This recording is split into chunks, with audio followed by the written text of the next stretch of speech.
गुरु रामपाल जी परमेश्वर जी की जय हो। परमपिता परमात्मा सारी सृष्टि के रचनहार, कुल मालिक, असंख्य ब्रह्मांडों के स्वामी, जगत गुरु, तीनों लोकों में प्रवेश करके सबका धारण पोषण करने वाले, राजाधिराज, आत्माधार, नाथों के नाथ, देवों के देव, महादेव, सर्वेश्वर, महेश्वर, मृत्युंजय, अजरो अमर, आदि अनादि, सनातनी प्रभु, जगत पिता जगदीश्वर, श्री श्री 1008 की उपाधि के वास्तविक अधिकारी, अकाल मूर्त, सौद स्वरूपी राम, वासुदेव, सर्वगतम ब्रह्म, परम पूज्य, प्रथम पूज्य, परम संत, परम पुरुष, परम धनी, परम दयालु, सत्य कबीर, हक्का कबीर, अल्लाहु कबीर, अल्लाहु अकबर, बाखबर, अल्लाह ताला, जगत के तारणहार, जगत के मुक्तिदाता, जगत के जगन्नाथ, हारे के सहारे, हिंदुओं के राम, मुसलमानों के अल्लाह, सिखों के वायुगुरु, ईसाइयों के मसीह, दया के सागर दयानिधि, करुणा के सागर करुणानिधि, स्वयंभू परिभू, संकट मोचन, कष्टहरण, मंगलकरण, दुख भंजन, अविगत कबीर, निर्विकार निर्विषम परमात्मा, अलय अलेख सतगुरु, आदि अनादि सतगुरु, असली मर्यादा पुरुषोत्तम, असली राम, असली कृष्ण, असली घनश्याम, असली मुरारी, राजाओं के राजा, महाराजाओं के महाराजा, शहंशाहों के शहंशाह, सम्राटों के सम्राट, भगवानों के भगवान, अल्लाहों के अल्लाह, प्रभुओं के प्रभु, मसीहाओं के मसीह, सच्चे वाहिगुरु, बाबाओं के बाबा, पीरों के पीर, सेठों के सेठ, जगत सेठ, सावलसा सेठ, सर्वगुण संपन्न, अनंत कोटि कलाओं के स्वामी, अनंत कोटि ब्रह्मांडों के नायक, योगियों में महायोगी, ध्यानियों में महाध्यानी, सिद्धों में परम सिद्ध, ज्ञानियों में तत्वज्ञानी, ब्रह्म ज्ञानी, महाज्ञानी, परम ज्ञानी, सर्वश्रेष्ठ ज्ञानी, विज्ञानी, युवा कबीर, समरथ कबीर, असमवात, अमित ओजा, सच्चे रहनुमा, करीम अल्लाह, सुभान अल्लाह,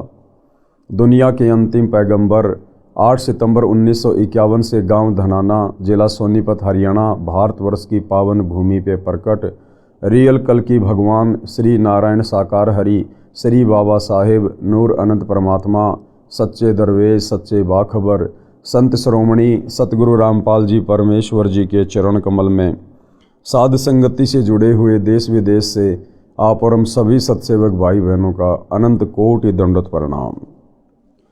सत्साई भाई और बहनों, बहुत बड़ी दया, बहुत बड़ी मेहर पूज्य गुरुदेव भगवान की, परमेश्वर रामपाल जी की, जिनके शुभ आशीर्वाद से, विशेष आशीर्वाद से, उन्हीं के कर कमल से लिखित पवित्र पुस्तक हिंदू साहिबान नहीं समझे गीता वेद पुराण, इस पवित्र पुस्तक के ऊपर वीडियो बनाने की श्रृंखला जारी है। इसी श्रृंखला में आज हमारा ये चौथे नंबर का वीडियो है। प्रत्येक वीडियो में पूज्य गुरुदेव भगवान के आशीर्वाद से हिंदू समाज से जुड़े हुए भाई बहनों को अध्यात्म के विषय में, भक्ति मार्ग के विषय में बहुत कुछ जानने और समझने को मिल रहा है। तो भाई और बहनों, अब हम इस पवित्र पुस्तक पर आगे बढ़ते हैं।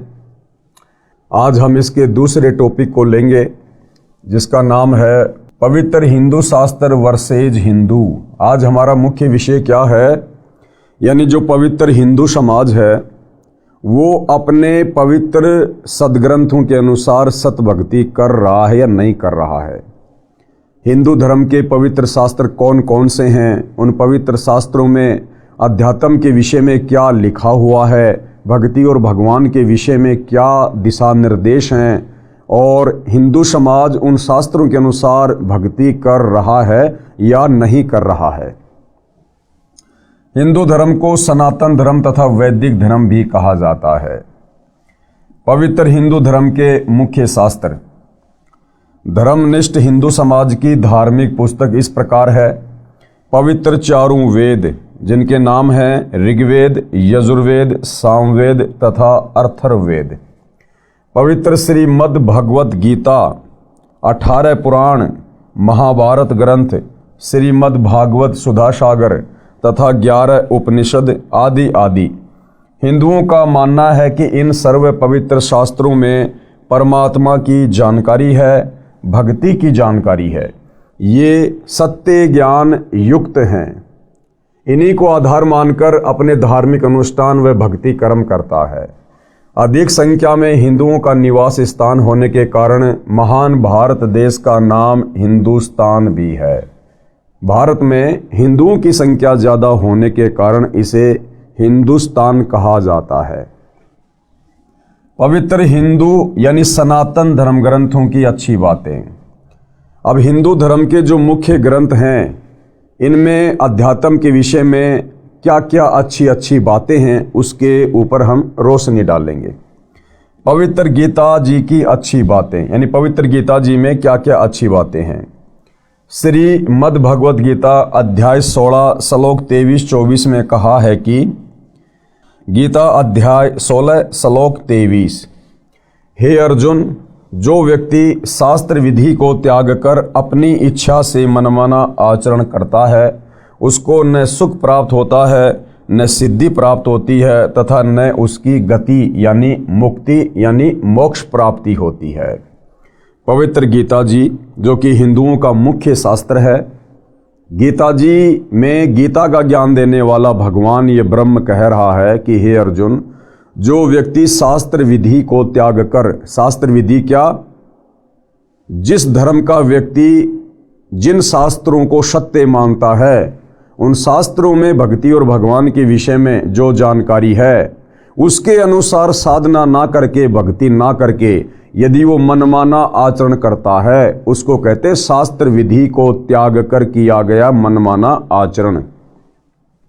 तो क्या कहा गया है कि जो व्यक्ति शास्त्र विधि को त्याग कर अपनी इच्छा से मनमाना आचरण करता है उसको न सुख प्राप्त होता है न सिद्धि प्राप्त होती है तथा न उसकी गति यानी मुक्ति अर्थात उसका मोक्ष भी नहीं होता है। किनका? जो व्यक्ति अपने धर्म के धर्म ग्रंथों के विपरीत मनमानी साधना करता है।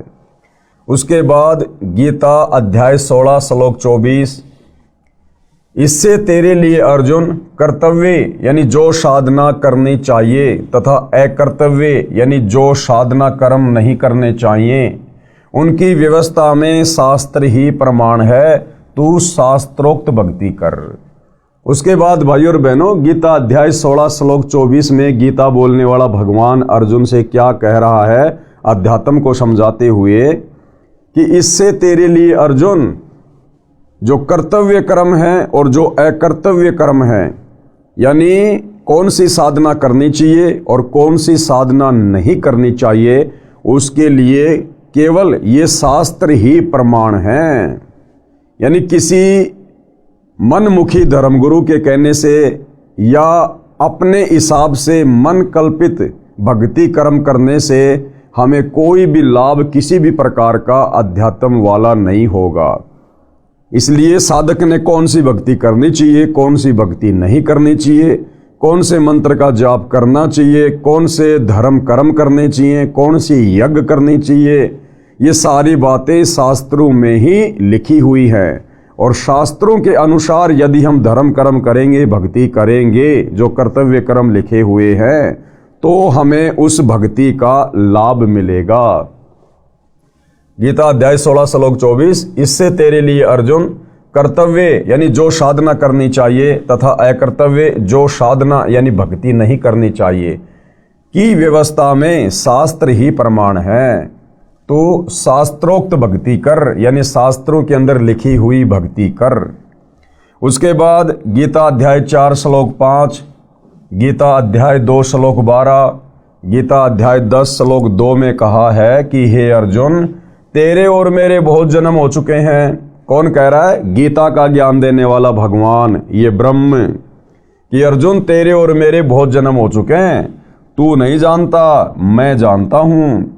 तू, मैं और ये राजा लोग जो महाभारत के युद्ध में लड़ाई करने के लिए खड़े हुए थे। तो गीता ज्ञान देने वाला भगवान ब्रह्म क्या कह रहा है कि अर्जुन तू और मैं यानी ब्रह्म और ये राजा लोग पहले भी जन्मे थे और आगे भी जन्मेंगे। यानी गीता ज्ञान देने वाला भगवान स्पष्ट कर रहा है कि अर्जुन तू भी जन्म मरण में, मैं भी जन्म मरण में, और इस महाभारत के युद्ध में जितने भी प्राणी हैं, सैनिक हैं, ये राजा है, ये भी जन्म और मरण में, तुम्हारे भी जन्म और मरण होते हैं और मैं भी जन्म और मरण में हूं। कौन कह रहा है? गीता का ज्ञान देने वाला भगवान।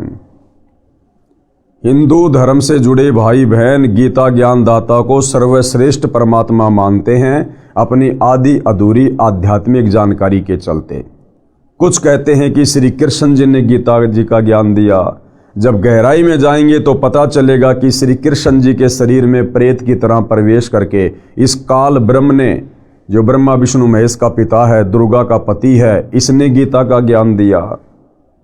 तो भाइयों और बहनों, आप जिसको भी मानते हैं वो स्वयं स्पष्ट कर रहा है अर्जुन को ज्ञान सुनाते समय कि भाई तेरे और मेरे बहुत जन्म हो चुके हैं, तू नहीं जानता, मैं जानता हूँ।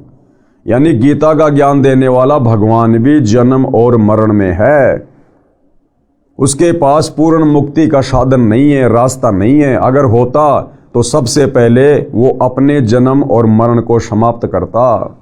तो जो गीता ज्ञान देने वाला भगवान स्वयं जन्म और मरण में है, तो भला उसकी भक्ति करने से हम साधकों का जन्म और मरण का ये भयंकर रोग भला कैसे समाप्त हो सकता है। अर्थात गीता का ज्ञान देने वाला भगवान कंप्लीट भगवान नहीं है। आगे क्या कह रहा है गीता ज्ञान दाता? मेरी उत्पत्ति को यानी मेरे जन्म लेने की प्रक्रिया को ऋषिजन व देवतागण नहीं जानते। क्यों नहीं जानते? क्योंकि ये ऋषिजन और देवतागण ये सारे इस ब्रह्म से उत्पन्न हैं, इस ब्रह्म के अंडर में हैं, इस ब्रह्म के कंट्रोल में हैं। इसलिए ये ऋषिगण और ये देवतागण उस ब्रह्म के विषय में भली भांति नहीं जानते हैं।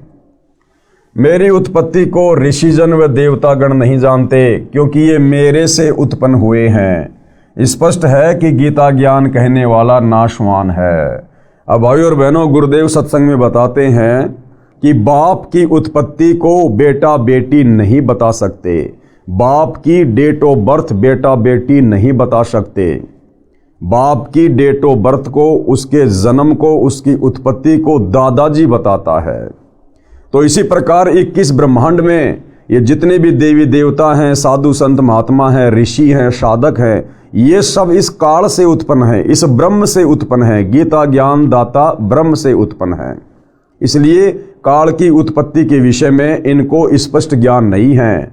लेकिन वो परम अक्षर ब्रह्म कबीर देव सत्य पुरुष जो सतलोक में रहता है, वो सबका दादा है, सबका दादा। इसलिए उन्होंने आकर 650 साल पहले बनारस के काशी में कबीर दास नाम से उन्होंने सबकी उत्पत्ति, जन्म और मरण के विषय में कबीर सागर में यानी सूक्ष्म वेद 5वें वेद में बिल्कुल क्लियर करवा दिया।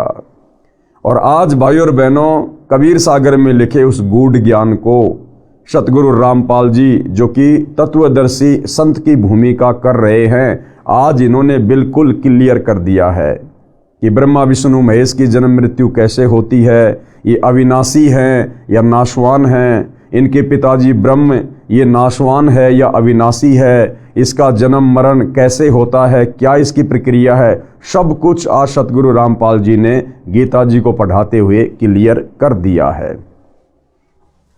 गीता अध्याय 2 श्लोक 17, गीता अध्याय 15 श्लोक 17 में कहा है कि हे अर्जुन, अविनाशी तो उसको जान जिसे मारने में कोई सक्षम नहीं है। यानी गीता ज्ञान देने वाला ये ब्रह्म काल भगवान ये स्वयं स्वीकार कर रहा है कि अर्जुन, अविनाशी तो उसको जान। अविनाशी कौन?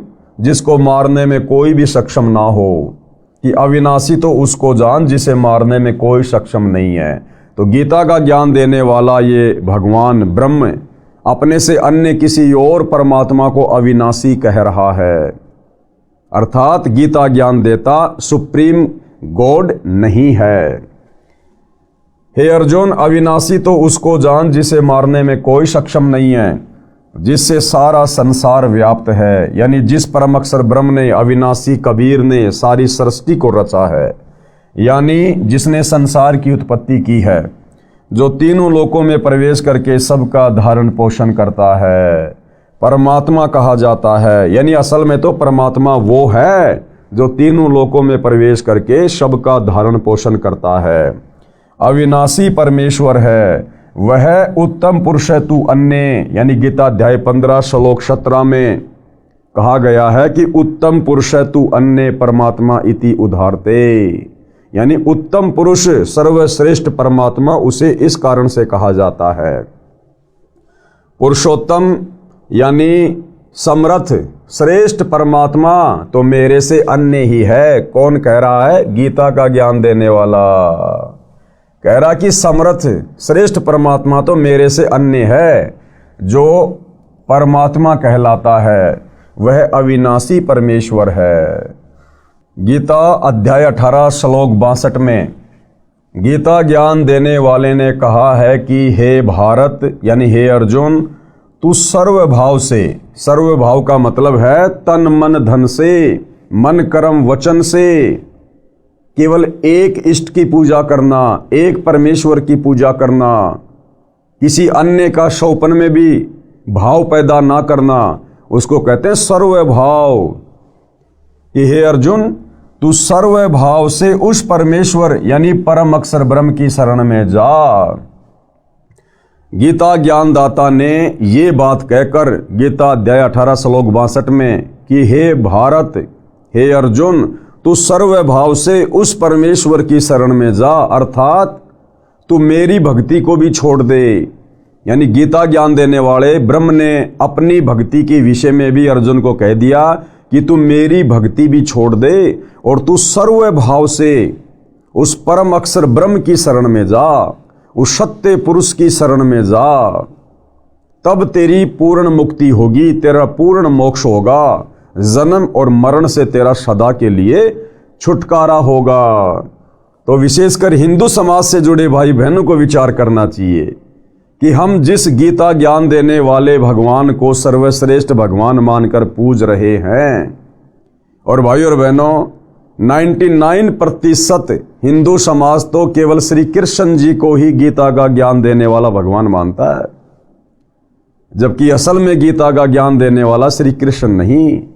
श्री कृष्ण के तो मात्र शरीर को प्रयोग में लिया गया, खड़ा श्री कृष्ण दिखाई दे रहा था, लेकिन शक्ति काल ब्रह्म की काम कर रही थी। वो प्रेत की तरह श्री कृष्ण जी के शरीर को यूज करते हुए गीता जी का ज्ञान बोल रहा था। तो गीता ज्ञान देने वाले भगवान ने भी क्लियर कर दिया कि भाई अर्जुन, मेरी भी भक्ति छोड़ दे, मेरी भक्ति से भी पूर्ण मुक्ति नहीं है। अगर तुझे पूर्ण मोक्ष चाहिए तो सर्वभाव से, मन कर्म वचन से उस परम अक्षर ब्रह्म की शरण में जा। और उसकी शरण में कैसे जाया जाएगा? गीता अध्याय 4 श्लोक 34 में कहा है कि उसके लिए तू तत्वदर्शी संत की शरण में जा, और जैसा वो तत्वदर्शी संत तुझे अध्यात्म के विषय में उपदेश दे, उनके वचन में रहकर, उनकी मर्यादाओं में रहकर भक्ति कर, तब तुझे इस 21 ब्रह्मांड से पूर्ण मुक्ति मिलेगी। गीता अध्याय 18 श्लोक 62 में गीता ज्ञान देने वाले ने कहा है कि हे भारत, तू सर्वभाव से उस परमेश्वर यानी परम अक्षर ब्रह्म की शरण में जा। उसकी कृपा से परम शांति को तथा शाश्वतम स्थानम अर्थात सनातन परम धाम यानी अविनाशी लोक, कौन सा? सत्य लोक को प्राप्त होगा। भाई और बहनों, परम शांति उसी समय हो सकती है जब हमारा जन्म और मरण का झंझट समाप्त हो जाए। यदि हम जन्म और मरण में हैं, हमें कभी सौपन में भी 21 ब्रह्मांड में इस काल के लोक में परम शांति नहीं हो सकती है। जिस परमेश्वर की शरण में जाने को कहा है उसके विषय में गीता अध्याय 8 श्लोक 1, 3, 8, 9, 10, 20, 22, गीता अध्याय 15 श्लोक 17 में इस प्रकार कहा है। क्या कहा है? अर्जुन ने गीता अध्याय 8 श्लोक 1 में प्रश्न किया कि आपने गीता अध्याय 7 श्लोक 29 में जिस तत्व ब्रह्म के विषय में कहा है वह तत्व ब्रह्म क्या है? यानी गीता ज्ञान देने वाले काल ब्रह्म ने अर्जुन से गीता अध्याय 7 श्लोक नंबर 29 में अपने से अन्य किसी दूसरे परमात्मा की, भगवान की, तत्व ब्रह्म की बात कही थी।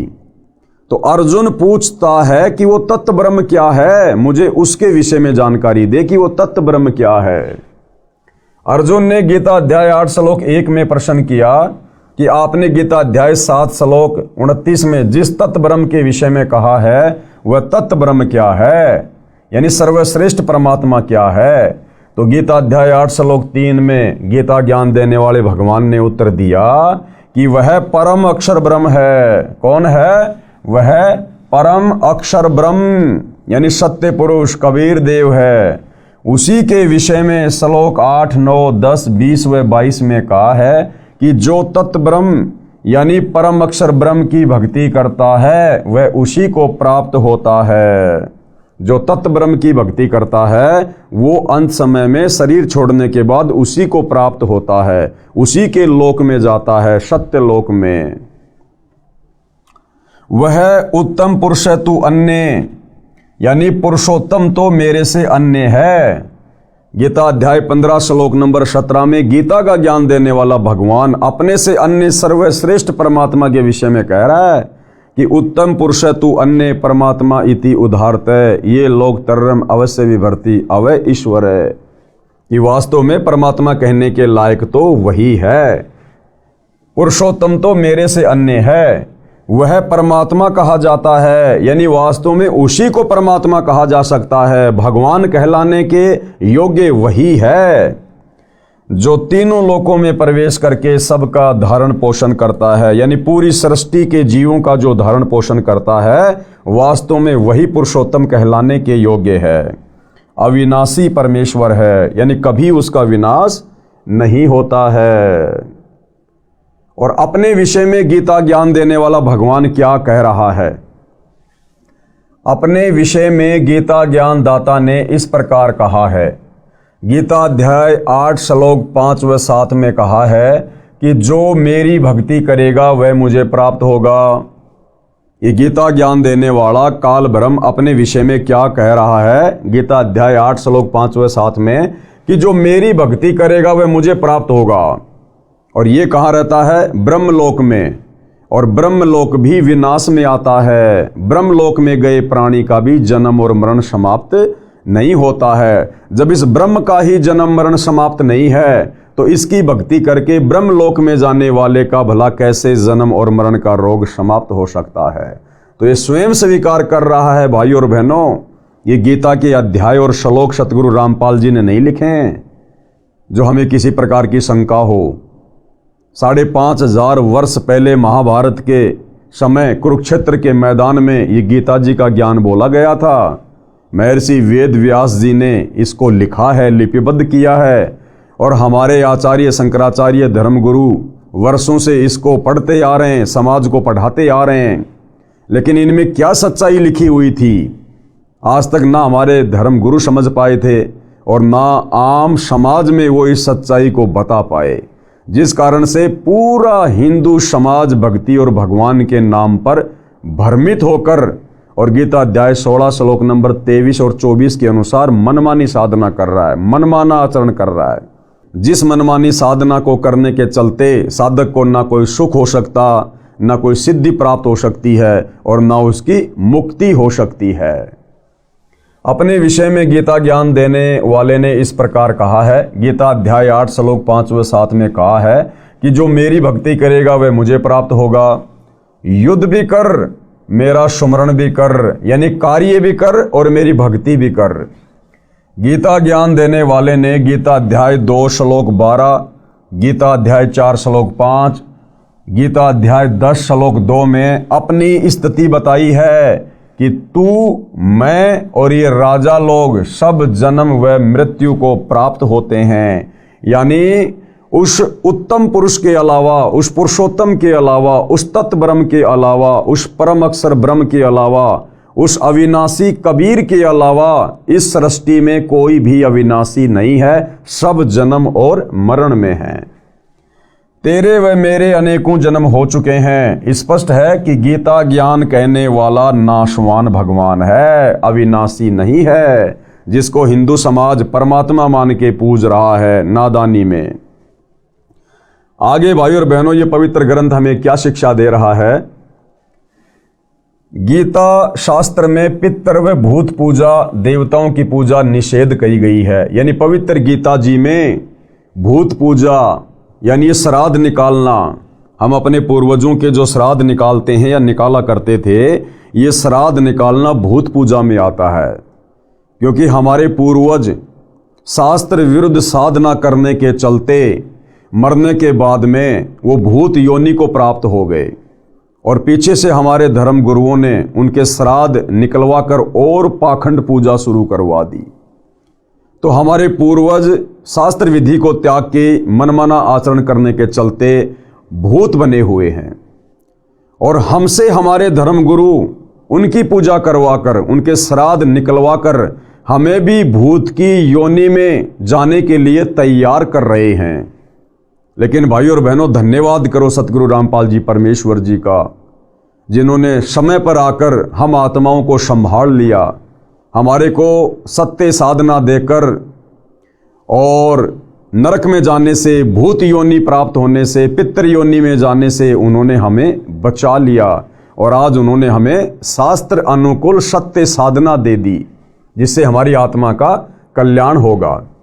गीता शास्त्र में पितृ व भूत पूजा, देवताओं की पूजा निषेध कही है। व्रत करना व्यर्थ कहा गया है, कर्म संन्यास गलत कहा है, कर्म करते करते भक्ति करना उत्तम बताया है। इसका प्रमाण कहाँ है? गीता अध्याय 9 श्लोक 25, गीता अध्याय 7 श्लोक 12, 15, 20 व 23, गीता अध्याय 6 श्लोक 16, गीता अध्याय 5 श्लोक 2 व 6, गीता अध्याय 3 श्लोक 4 व 9 में देवताओं की पूजा करना, पितरों की पूजा करना, श्राद्ध निकालना, भूतों की पूजा करना, ये गीता जी में स्पष्ट रूप से मना किया गया है। और उसके बावजूद भी हम लोग हमारे भ्रमित धर्मगुरुओं के कहने से, संत महंतों के कहने से हम पवित्र ग्रंथ गीता जी के विपरीत साधना कर रहे हैं। तो भाइयों और बहनों, हमारा अंत क्या होगा, कैसा होगा, और हमें कौन सी गति प्राप्त होगी शास्त्र विरुद्ध साधना करने के चलते, अब आप धीरे धीरे इन बातों को समझ रहे होंगे। उसके बाद भाइयों और बहनों, हिंदुओं के जो पवित्र वेद हैं, उन वेदों में अध्यात्म के विषय में, भक्ति मार्ग के विषय में क्या क्या अच्छी बातें हैं, उनके ऊपर भी गुरुदेव भगवान प्रकाश डाल रहे हैं अपने कर कमल से इस पवित्र पुस्तक में। पवित्र वेदों की अच्छी बातें। परमात्मा सबसे ऊपर के लोक में विराजमान है, यानी बैठा है। हमारे वेद गवाही दे रहे हैं कि परमात्मा साकार है, मनुष्य के जैसा है, और परमात्मा ऊपर सतलोक में तख्त पर, सिंहासन पर विराजमान है। और हमारे भ्रमित धर्मगुरुओं ने तत्व ज्ञान के अभाव में हमें केवल परमात्मा के विषय में यही बताया कि परमात्मा निराकार है, परमात्मा साकार नहीं है, परमात्मा दिखाई नहीं देता है। क्यों? क्योंकि भाइयों और बहनों, हमारे भ्रमित धर्मगुरु सदियों से शास्त्र विधि को त्याग कर मनमानी साधना करते हुए आ रहे हैं, और उस मनमानी साधना के करने के चलते उन्हें वो उपलब्धि प्राप्त नहीं हुई जिससे उनकी दिव्य दृष्टि खुलती, या उनका ज्ञान योग खुलता, या उन्हें वेदों और गीता में लिखे हुए सत्य ज्ञान के सार का पता चलता। तो जब हमारे धर्मगुरु खुद ही भक्ति और भगवान को लेकर भ्रमित थे, तो बोला हमें वो कहाँ से हमारे पवित्र सदग्रंथों में लिखी गई अच्छी अच्छी बातों की जानकारी देते। लेकिन वर्तमान में हमारा परम सौभाग्य जो सतगुरु रामपाल जी के आशीर्वाद से हमें ये सत्य जानकारी प्राप्त हो रही है। पवित्र वेदों की अच्छी बातें। परमात्मा सबसे ऊपर के लोक में विराजमान है, यानी बैठा है। वह राजा के समान दिखाई देता है। अब राजा कैसा होता है भाइयों और बहनों? राजा इंसान होता है, तो परमात्मा भी हमारे जैसा है, क्योंकि हम उस परमात्मा के बच्चे हैं, उसके अंश हैं। उस परमेश्वर ने हम सबको उत्पन्न किया है। वो परमात्मा हमारे जैसा, हम उस परमात्मा के जैसे, यानी हम साकार हैं, वो परमात्मा भी साकार है। वह राजा के समान दिखाई देता है, यानी सिंहासन पर बैठा है, सिर के ऊपर मुकुट है, सफेद छत्र है और नराकार है। एक होता है निराकार और एक होता है नराकार। नराकार का मतलब होता है नर प्लस आकार। नर यानी इंसान, मनुष्य, और आकार यानी उसकी छवि, यानी वो परमात्मा मनुष्य के समान है, नराकार है, और एक होता निराकार, निर्पलस आकार, यानी जिसका कोई आकार नहीं है। तो हमारे धर्मगुरुओं ने हमें बताया कि परमात्मा निराकार है, जबकि आज सतगुरु रामपाल जी वेदों से, गीता जी से क्लियर कर रहे हैं कि परमात्मा निराकार नहीं बल्कि नराकार है, नर आकार में है, मनुष्य दृश्य है, साकार है। परमात्मा ऊपर के लोक से गति करके यानी चलकर पृथ्वी पर आता है, अच्छी आत्माओं को मिलता है, उनके संकटों को समाप्त करता है। अब वो परमात्मा कैसे आता है भाइयों और बहनों? वो परमात्मा मनुष्य शरीर धारण करके आता है, एक मनुष्य के बच्चे की लीला करता है। जैसा कि वेदों में लिखा हुआ है कि वो परमात्मा प्रत्येक युग में शिशु रूप धारण करके किसी तालाब में विकसित कमल के फूल के ऊपर प्रकट होता है, और वहाँ से उस परमेश्वर को एक निसंतान दंपत्ति अपने घर उठाकर ले जाते हैं, और उनकी जो परवरिश होती है, उनका जो पालन पोषण होता है, वो कवारी गायों के दूध से होता है। ऐसी लीला वो कबीर परमात्मा, वो परम अक्षर ब्रह्म, सत्य पुरुष, उत्तम पुरुष प्रत्येक युग में करता है। ये प्रमाण बना के छोड़ देता है कि जब वो भक्ति युग आएगा आगे चलकर, कलयुग की पिछली पीढ़ी वाला, उस समय वेदों में लिखी हुई इन बातों को पढ़कर और कब कब उस परमात्मा ने इस प्रकार की लीलाएं की, उन समस्त घटनाओं को देखकर भगवान को पहचानने में देर नहीं करेंगी। तो भाइयों और बहनों, वेदों में परमात्मा के प्रकट होने की जो लीलाएं लिखी हुई हैं, उन लीलाओं के अंतर्गत केवल कबीर परमात्मा ही फिट बैठते हैं, ना श्री रामचंद्र जी फिट बैठते हैं, क्योंकि रामचंद्र जी किसी तालाब में विकसित कमल के फूल पर शिशु रूप में प्रकट नहीं हुए, वे तो कौशल्या के गर्भ से जन्मे थे। द्वापर में श्री कृष्ण जी भी देवकी के गर्भ से जन्मे थे। तो वेदों में परमेश्वर के प्रकट होने के विषय में जो निशानी है, जो सबूत हैं, वो केवल कबीर परमेश्वर जी के ऊपर फिट बैठते हैं। तो आप और हमें समझने में बड़ी आसानी होगी कि वास्तव में अविनाशी परमेश्वर कौन है। परमात्मा ऊपर के लोक से गति करके यानी चलकर पृथ्वी पर आता है, अच्छी आत्माओं को मिलता है, उनके संकटों को समाप्त करता है, उनके संकटों का मर्दन करता है, उन्हें सुख प्रदान करता है। और क्या करता है परमात्मा? कवियों जैसा आचरण करता हुआ घूमता है। जैसे एक कवि होता है, वो कविता बना बना के, दोहे चौपाइयाँ बना बना के लोगों को जगाता है, इसी प्रकार वो कबीर परमात्मा एक कवि की भूमिका करता है, और शब्दों के माध्यम से, चौपाइयों के माध्यम से, दोहों के माध्यम से, श्लोकों के माध्यम से वो परमेश्वर अपने तत्व ज्ञान का प्रचार प्रसार घूम घूम के करता है, इसलिए उसे रमता राम भी कहा जाता है। कवियों जैसा आचरण करता हुआ घूमता है, अपने मुख कमल से वाणी बोलकर भक्ति करने के लिए प्रेरणा करता है, और भक्ति के गुप्त नामों यानी मंत्रों का आविष्कार करता है। भक्ति के गुप्त मंत्रों का आविष्कार वो कबीर परमात्मा, परम अक्षर ब्रह्म, सत्य पुरुष जब सतलोक से चलकर पृथ्वी पर प्रकट होता है, उस समय भक्ति के गुप्त मंत्रों का आविष्कार करता है।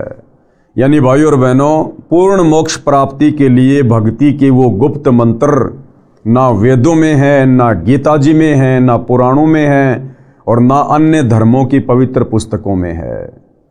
उन गुप्त मंत्रों का आविष्कार यानी सार नाम का, सार शब्द का आविष्कार वो परमेश्वर स्वयं करता है, जब वो तत्वदर्शी संत के रूप में धरती पर प्रकट होकर अपने ज्ञान का प्रचार प्रसार करता है। तो इससे सिद्ध हुआ कि वर्तमान में पूर्ण मुक्ति के वो मोक्ष मंत्र केवल तत्वदर्शी संत सतगुरु रामपाल जी के पास हैं। अन्य यहाँ के किसी भी आचार्य शंकराचार्य को तो छोड़िए, ब्रह्मा विष्णु महेश और 21 ब्रह्मांड के स्वामी ये गीता ज्ञान देने वाले काल ब्रह्म के पास भी नहीं है।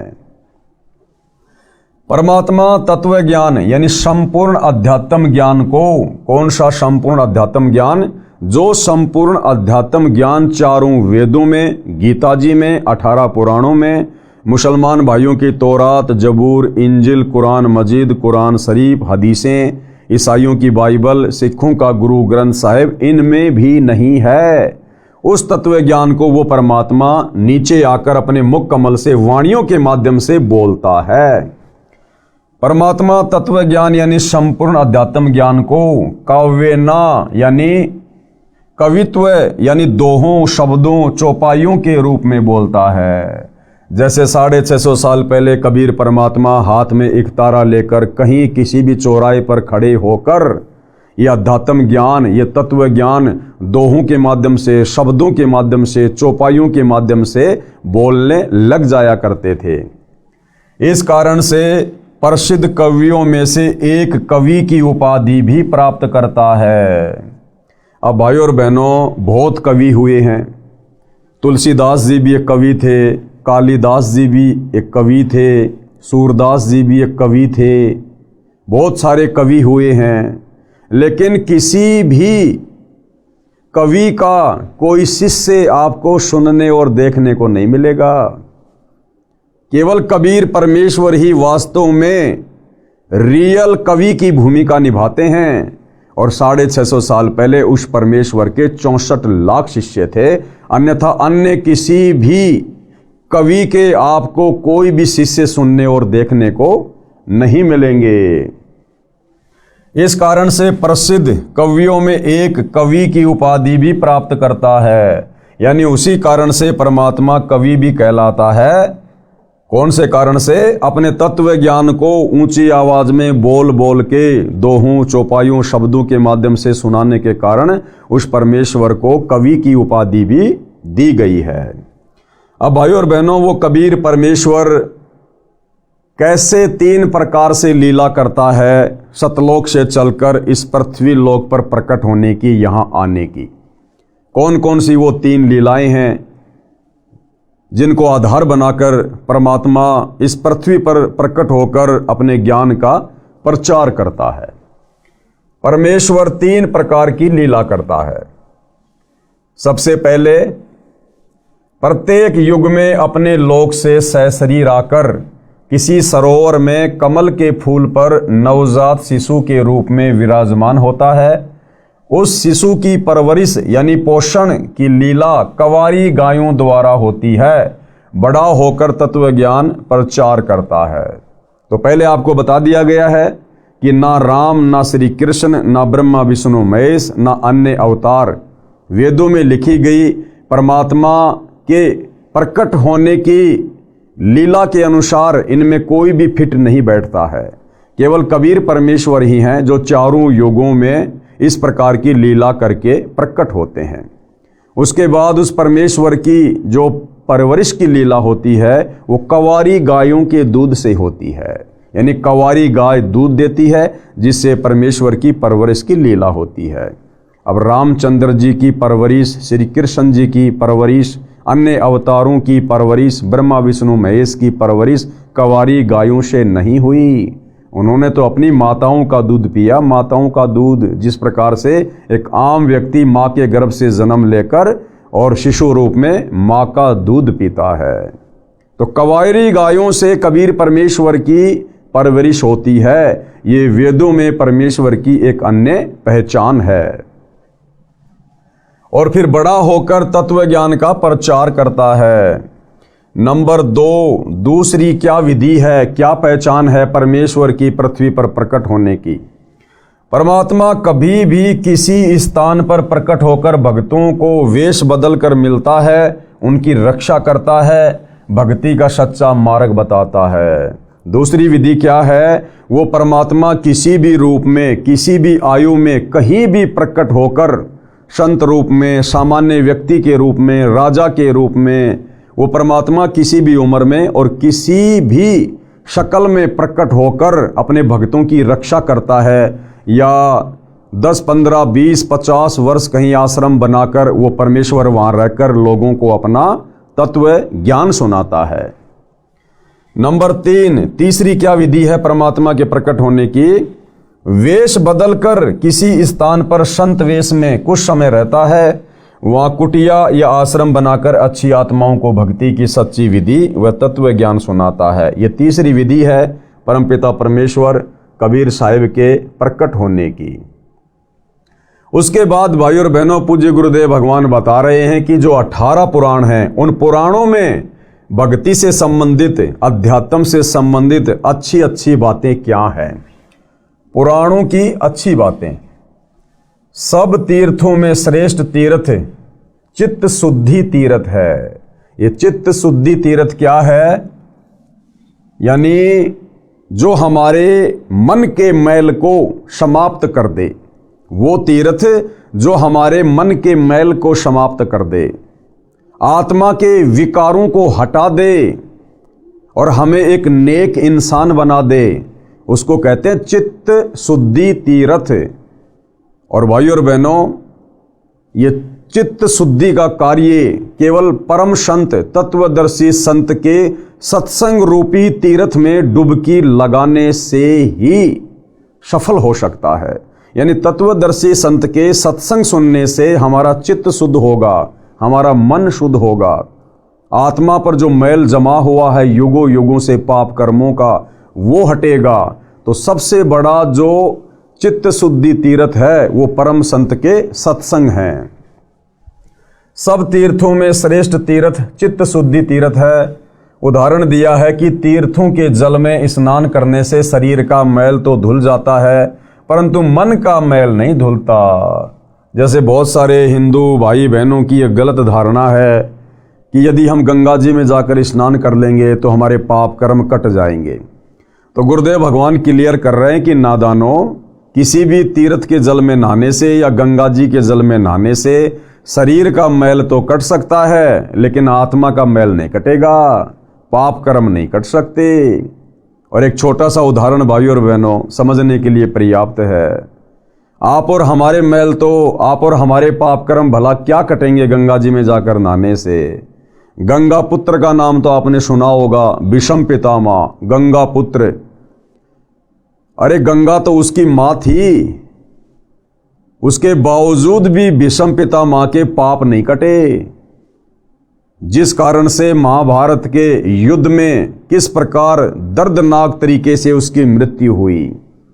महीनों तक उसे तीरों की सैया पर लेटकर रहना पड़ा, तड़प तड़प कर उसकी मृत्यु हो गई। वो गंगा अपने खुद के सगे पुत्र विषम पितामह के पाप नहीं काट पाई। भाइयों और बहनों, आप और हम नादान प्राणी उस गंगा के लगते क्या हैं जो वहाँ डुबकी लगाने से हमारे पाप कट जाएंगे। ये पाप तो सतगुरु रामपाल जी के यानी तत्वदर्शी संत के सत्संगों में डुबकी लगाने से कटेंगे, उनकी शरण में आने से कटेंगे। तीर्थों के जल में स्नान करने से शरीर का मैल तो धुल जाता है, परंतु मन का मैल नहीं धुलता। उसके लिए क्या करना पड़ेगा?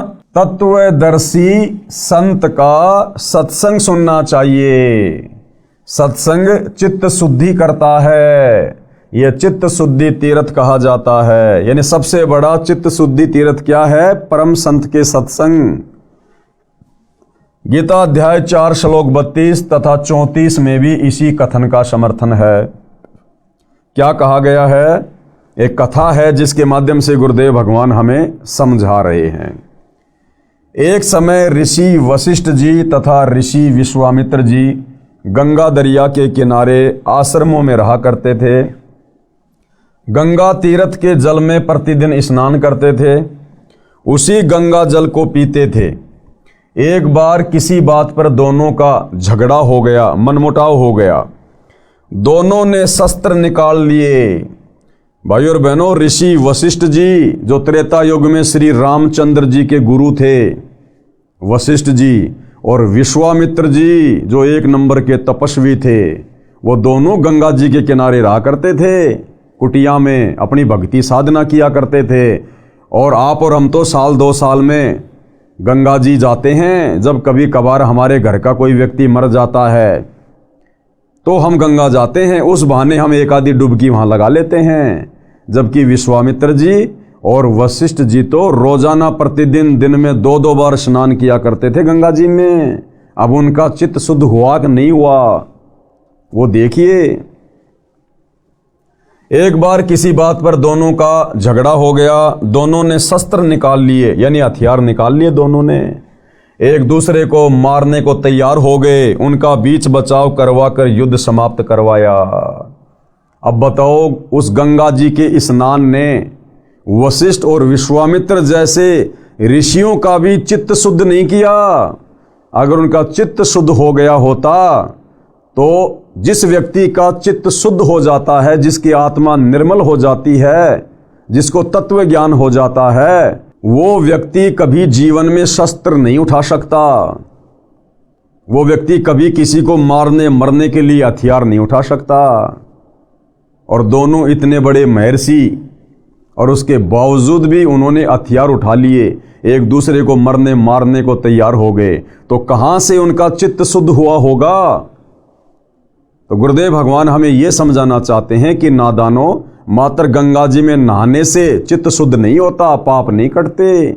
ये पाप कटेंगे परम संत की शरण में आकर शास्त्र अनुकूल सत भक्ति करने से, यथार्थ धर्म कर्म करने से, गुरु आज्ञा गुरु वचन में रहकर सत भक्ति करने से।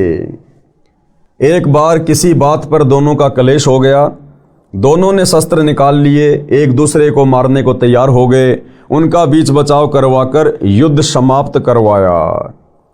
अब भाइयों और बहनों, आप और हम सतगुरु रामपाल जी परमेश्वर जी के यथार्थ 13वें कबीर पंथ से जुड़े हुए कबीर पंथियों को भी शिक्षा लेनी चाहिए। आज सतगुरु रामपाल जी परमेश्वर जी अपने मिशन के तहत सन 2014 से वर्तमान समय 2025 तक हिसार जेल में बैठे हुए हैं। और परमेश्वर जी ने सन 1994 से अपने यथार्थ 13वें कबीर पंथ की शुरुआत की, हम आत्माओं का चित्त शुद्ध करने के लिए, हमारे पाप कर्मों को काटने के लिए। हमने उनकी शरण ग्रहण की, हम उनके भगत कहलाते हैं। लेकिन भाइयों और बहनों, वर्तमान 2025 तक कितनी आत्माओं का चित्त शुद्ध हो पाया है? आज आप देख रहे हैं सतगुरु रामपाल जी परमेश्वर जी की संगत में 2 पार्ट हैं। एक सतलोक आश्रम मैनेजमेंट हरियाणा और दूसरा साध संगति से जुड़े हुए सत्सेवक भाई बहन। आज केवल साध संगति से जुड़े सत्सेवक भाई बहनों का ही चित्त शुद्ध हो पाया है, क्योंकि हमने परम संत के सत्संगों को चित्त शुद्धि की दृष्टि से सुना है, समझा है और उन पर अमल किया है। तो गुरु ने हमारे ऊपर आशीर्वाद बख्शा, गुरु हमारे ऊपर प्रसन्न हुए, उन्होंने अपना आशीर्वाद दिया, अपनी दया बख्शी, तो आज हमारा चित्त शुद्ध हुआ। लेकिन दूसरी तरफ सतलोक आश्रमों से जुड़े हुए भाई बहन, पूज्य गुरुदेव जी का कलयुगी परिवार, ये परमेश्वर के चित्त शुद्धि सत्संग में डुबकी लगाने के बावजूद भी उनको ना पहचान कर, अपने जैसा मानुष मानकर, उनमें तरह तरह के दोष देखकर आज भी ये आत्माएं उस चित्त शुद्धिकरण से कोसों दूर है। और किस प्रकार से सतलोक आश्रमों से जुड़े भाई बहन, गुरुदेव का कलयुगी परिवार बात बात पर साध संगति से जुड़े भगत भाई बहनों के साथ में झगड़ा करता है, घरों में घुसकर हथियार उठाकर उन्हें मारता है। तो भाइयों और बहनों, ये चित्त शुद्धिकरण सतगुरु रामपाल जी परमेश्वर जी के मार्ग में, उनके पंथ में केवल साध संगति से जुड़ी हुई आत्माओं का ही हो पाया है। सूक्ष्म वेद में कहा है कि कबीर गंगा काठे घर करे, गंगा काठे यानी गंगा के किनारे चाहे घर बना लो और पीवे निर्मल नीर, और चाहे सुबह शाम रोजाना गंगा जी का पानी पियो, और मुक्ति नहीं सतनाम बिन कहे सच कबीर। भाई चाहे गंगा जी के किनारे महल बना लो, झोपड़ी डाल लो और रोजाना गंगा जी का निर्मल जल पियो। अगर आपने सच्चे सतगुरु तत्वदर्शी संत से वो 2 अक्षर का सतनाम सत भक्ति मंत्र प्राप्त नहीं किया और उस तत्वदर्शी संत के बताए अनुसार मर्यादा में रहकर साधना नहीं की, तो कबीर परमात्मा कहते हैं कि चाहे तू 1,00,000 जन्म गंगा जी का जल पीते रहना और गंगा जी के किनारे जाके बस जाना, तेरी मुक्ति नहीं हो सकती। गरीब गंगा काठे घर करे पीवे निर्मल नीर, और मुक्ति नहीं सतनाम बिन कहे सत्य कबीर। कबीर तीर्थ कर कर जगमुआ, ये तीर्थों पे जा जाके दुनिया मर गई, भूत बन गई, नरक में जागिरी। तीर्थ कर कर जगमुआ, उड़े पानी नहाए, उन तीर्थों के पानी में नहा नहा के। और सत्य नाम जपा नहीं काल घसीटे जाए, बिना सत्य नाम के जाप के अंत में उन तीर्थों पर जाकर स्नान करने वालों को भी काल ही घसीटता है, लक 84 में डालता है, नरक में डालता है। अब गुरुदेव भगवान इस चौपाई का अर्थ कर रहे हैं, अर्थात गंगा नदी के किनारे निवास करें, मोक्षदायिनी मानकर तथा गंगा का निर्मल पानी पीते हैं, परंतु भक्ति के सत्य शास्त्र प्रमाणित नाम बिना मोक्ष संभव नहीं है। शास्त्रों में भक्ति का जो सत मंत्र है, उसके सुमरण किए बिना, उसके जाप किए बिना सच्चे सतगुरु से लेकर भाई मुक्ति संभव नहीं है, व्यर्थ प्रयत्न है। उसके बाद गुरुदेव भगवान हमें क्या बताते हैं? कबीर परमेश्वर जी आगे बताते हैं कि भ्रमित ज्ञान के आधार से, कौन से ज्ञान के आधार से? भ्रमित ज्ञान के आधार से संसार के व्यक्ति तीर्थों पर जाते हैं, आजीवन ये साधना करते हैं, जब मृत्यु हो जाती है तो उनको राहत उस साधना से नहीं मिलती। आप देखते हो भाई और बहनों, ऐसे अच्छे अच्छे भगत, अच्छे अच्छे साधक जो शास्त्र विधि को त्याग के मनमानी साधना करते हैं, पूजा पाठ करते हैं बहुत ज़्यादा, और अंत में उनकी ऐसी दुर्गति से मृत्यु होती है, कोई उनकी टेक केयर करने वाला भी नहीं होता, हॉस्पिटलों में सड़ सड़ के मरते हैं। तो गुरुदेव भगवान कह रहे हैं कि सतनाम के जाप बिना और सच्चे सतगुरु की शरण में आकर भक्ति किए बिना भैया आप चाहे कितने भी यत्न और प्रयत्न कर लेना, मुक्ति नहीं है, दुर्गति पीछा नहीं छोड़ सकती। आजीवन ये साधना करते हैं, जब मृत्यु हो जाती है तो उनको राहत उस साधना से नहीं मिलती। काल के दूत उनको बलपूर्वक यानी जबरदस्ती घसीट कर खींच कर ले जाते हैं और दंडित करते हैं। कर्म कांड करना, पितर पूजा, श्राद्ध निकालना, भूत पूजा, मूर्ति पूजा वेद विरुद्ध है। ये जितनी भी साधनाएं हैं भाई और बहनों, ये कर्म कांड, कौन से कर्म कांड? ये पितर पूजना, श्राद्ध निकालना, भूत पूजा, मूर्ति पूजा, चौराहे की पूजा, पेड़ पौधों की पूजा, मूर्ति पूजा, ये सब वेद विरुद्ध है, यानी शास्त्रों के विरुद्ध है, और अज्ञानतावश समाज इसे कर रहा है। क्योंकि हमारे धर्मगुरु नादान थे, उन्हें केवल संस्कृत भाषा का ज्ञान था, और ये जितने भी धर्म ग्रंथ है ये संस्कृत भाषा में होने के कारण इन्होंने इनको अच्छे से इनको पढ़ अवश्य लिया, इनको घोट अवश्य लिया, याद अवश्य कर लिया, परंतु संस्कृत में लिपिबद्ध हमारे धर्मशास्त्र अध्यात्म के विषय में संकेत क्या कर रहे हैं, इस बात से हमारे धर्म गुरु अनभिज्ञ थे, बेखबर थे, अनजान थे। तो अज्ञानतावश हम लोगों ने उन धर्म गुरुओं को प्रकांड ज्ञाता मानकर और उनके द्वारा बताई गई साधना हम करते रहे, जिस कारण से हमारे पूर्वजों की भी मुक्ति नहीं हुई, और आज वही धर्म गुरु उन भूत बने हुए पूर्वजों के हमसे श्राद्ध निकलवा रहे हैं। तो ये जितने भी ये कर्मकांड हैं ये भक्ति मार्ग में बाधक हैं। कर्मकांड करना, पितर पूजा, श्राद्ध निकालना, भूत पूजा, मूर्ति पूजा वेद विरुद्ध है, अज्ञानवश करते हैं, यानी अभी हमें तत्व ज्ञान नहीं है। आगे पूज्य गुरुदेव भगवान हमें एक उदाहरण देकर समझा रहे हैं। प्रमाण मार्कंडे पुराण में रोचे ऋषि की उत्पत्ति कथा अध्याय में है। ये सब अच्छी बातें आप जी इसी पुस्तक में पढ़ेंगे जो प्रमाणों सहित लिखी है, ग्रंथों यानी शास्त्रों की फोटोकॉपी लगाकर स्पष्ट किया है। यानी हम भाई बहनों का अज्ञान समाप्त करने के लिए जब हम आगे इस पुस्तक में पढ़ेंगे अध्यात्म के विषय में जानने के लिए, तो गुरुदेव भगवान हमें साथ साथ में हमारे ही धर्म ग्रंथों की, वेदों की, पुराणों की, गीता जी की साथ में फोटोकॉपी लगा लगा कर समझाएंगे, ताकि किसी भी प्रकार की शंका हमारे मन में ना रह जाए। पवित्र हिंदू धर्म की धार्मिक क्रियाएं, वर्तमान में हिंदू धर्म में क्या क्या धार्मिक क्रियाएं प्रचलित हैं उसके विषय में गुरुदेव भगवान समझा रहे हैं। आदि शंकराचार्य जी का जन्म 508 वर्ष ईसा पूर्व हुआ। जो आदि शंकराचार्य जी थे, जिन्होंने हिंदू समाज को देवी देवताओं की पूजा पर, पाखंड पूजा पर आधारित कर दिया था, तो आदि शंकराचार्य जी का जन्म कब हुआ था? ईसा यानी ईसा मसीह के जन्म से 508 वर्ष पहले। आदि शंकराचार्य जी का जन्म 508 वर्ष ईसा पूर्व हुआ, यानी 2013 से गिने तो 2521 वर्ष पूर्व हुआ, क्योंकि यह पवित्र पुस्तक सतगुरु रामपाल जी ने 2013 में लिखी थी, सतलोक आश्रम बरवाला में। तो 2013 से यदि हम आदि शंकराचार्य जी के जन्म की काउंटिंग करें तो 2521 वर्ष पहले हुआ। उन्होंने जो भक्ति मार्ग बताया है उसका अनुसरण पवित्र हिंदू समाज वर्तमान में कर रहा है। यानी आदि शंकराचार्य जी के द्वारा जो देवी देवताओं की साधना बताई गई थी, जो कर्म कांड बताए गए थे, उसी को वर्तमान का हिंदू समाज फॉलो कर रहा है। श्री ब्रह्मा जी, श्री विष्णु जी तथा श्री शिव जी को आदरणीय भगवान मानते हैं।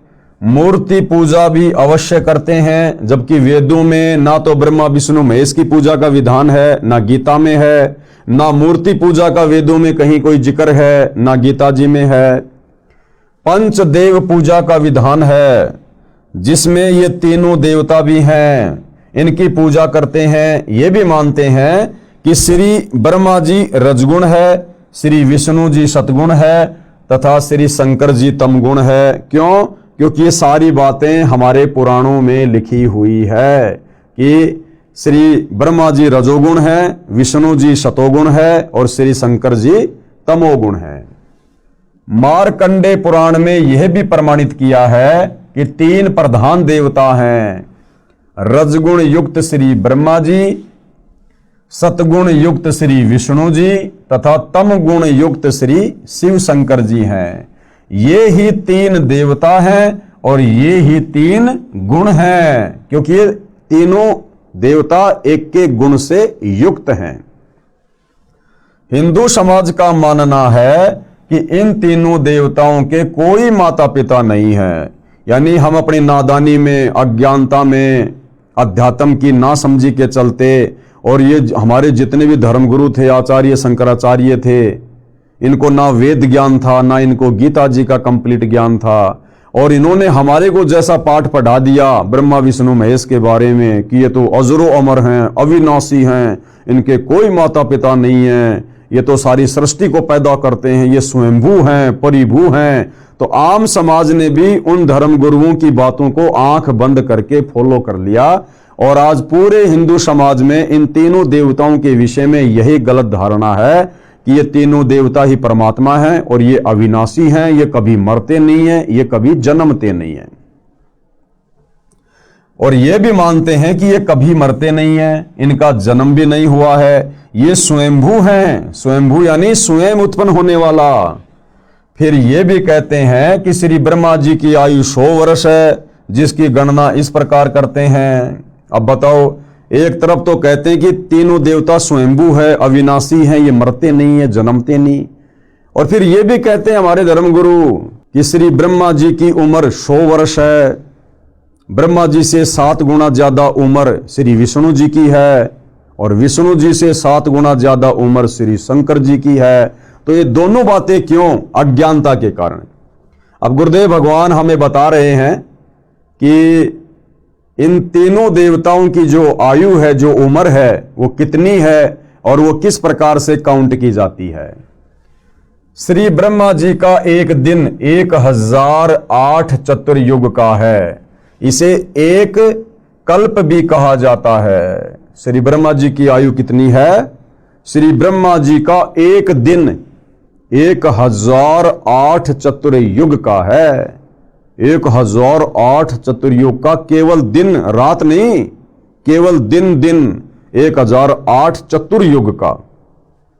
अब भाई और बहनों, एक चतुर्युग में कितना लंबा समय होता है और फिर 1008 में कितना लंबा समय होगा, देखिएगा। श्री ब्रह्मा जी का एक दिन 1008 चतुर्युग का है। इसे एक कल्प भी कहा जाता है। एक चतुर्युग में 4 युग हैं। एक चतुर्युग में 4 युग। नंबर 1 सतयुग। सतयुग की आयु कितनी होती है? 17,28,000 वर्ष। यानी सतयुग का जो समय होता है वो 17,28,000 वर्ष का समय होता है। दूसरा त्रेता युग, यह 12,96,000 वर्ष का समय है। त्रेता युग की कुल कितनी समय सीमा होती है? 12,96,000 वर्ष। तीसरा है द्वापर युग, यह 8,64,000 वर्ष का समय है। द्वापर की आयु कितनी? 8,64,000 वर्ष। और चौथा है कलयुग, यह 4,32,000 वर्ष का समय है। इस कलयुग की टोटल आयु कितनी है? 4,32,000 वर्ष। और इनकी उम्र को काउंट करने का दूसरा पैमाना गुरुदेव ने क्या बताया? जैसे चौथा युग है कलयुग, और कलयुग की आयु है 4,32,000 वर्ष। अब भाइयों और बहनों, यदि हम द्वापर युग की आयु में अगर हम इस कलयुग के 4,32,000 वर्ष जोड़ देंगे तो ये त्रेता युग की आयु निकल के आ जाएगी। और यदि हम इस त्रेता युग की आयु में यानी 12,96,000 वर्ष में इस कलयुग के 4,32,000 वर्ष जोड़ देंगे तो सतयुग की उम्र निकल के आ जाएगी 17,28,000 वर्ष। इसको कहते हैं एक चतुर्युग, यानी चारों युगों की जो कुल मिलाकर आयु है वो है 43,20,000 वर्ष। सतयुग, त्रेतायुग, द्वापर और कलयुग, इन चारों की यदि उम्र को काउंट किया जाए तो गणित की रीति से एक चतुर्युग का समय कितना हुआ? 43,20,000 वर्ष। एक चतुर्युग का समय कितना? 43,20,000 वर्ष। और ऐसे ऐसे 1,008 चतुर्युग का श्री ब्रह्मा जी का दिन है, और इतनी ही उसकी रात्रि, यानी 1,008 चतुर्युग का ब्रह्मा जी का दिन और 1,008 चतुर्युग की ब्रह्मा जी की रात्रि। लेकिन गुरुदेव भगवान ने इसको हमें समझाने के लिए 1,000 से जोड़ा है सीधा सीधा, कि मान लो 1,000 चतुर्युग का दिन और 1,000 चतुर्युग की रात्रि ब्रह्मा जी की, यानी ब्रह्मा जी के 24 घंटे 2,000 चतुर्युग। और फिर 30 दिन का महीना, 30 दिन का महीना ब्रह्मा जी का, और 12 महीनों का एक वर्ष ब्रह्मा जी का, और ऐसे ऐसे 100 वर्ष ब्रह्मा जी की आयु है। इतना लंबा ब्रह्मा जी का समय है।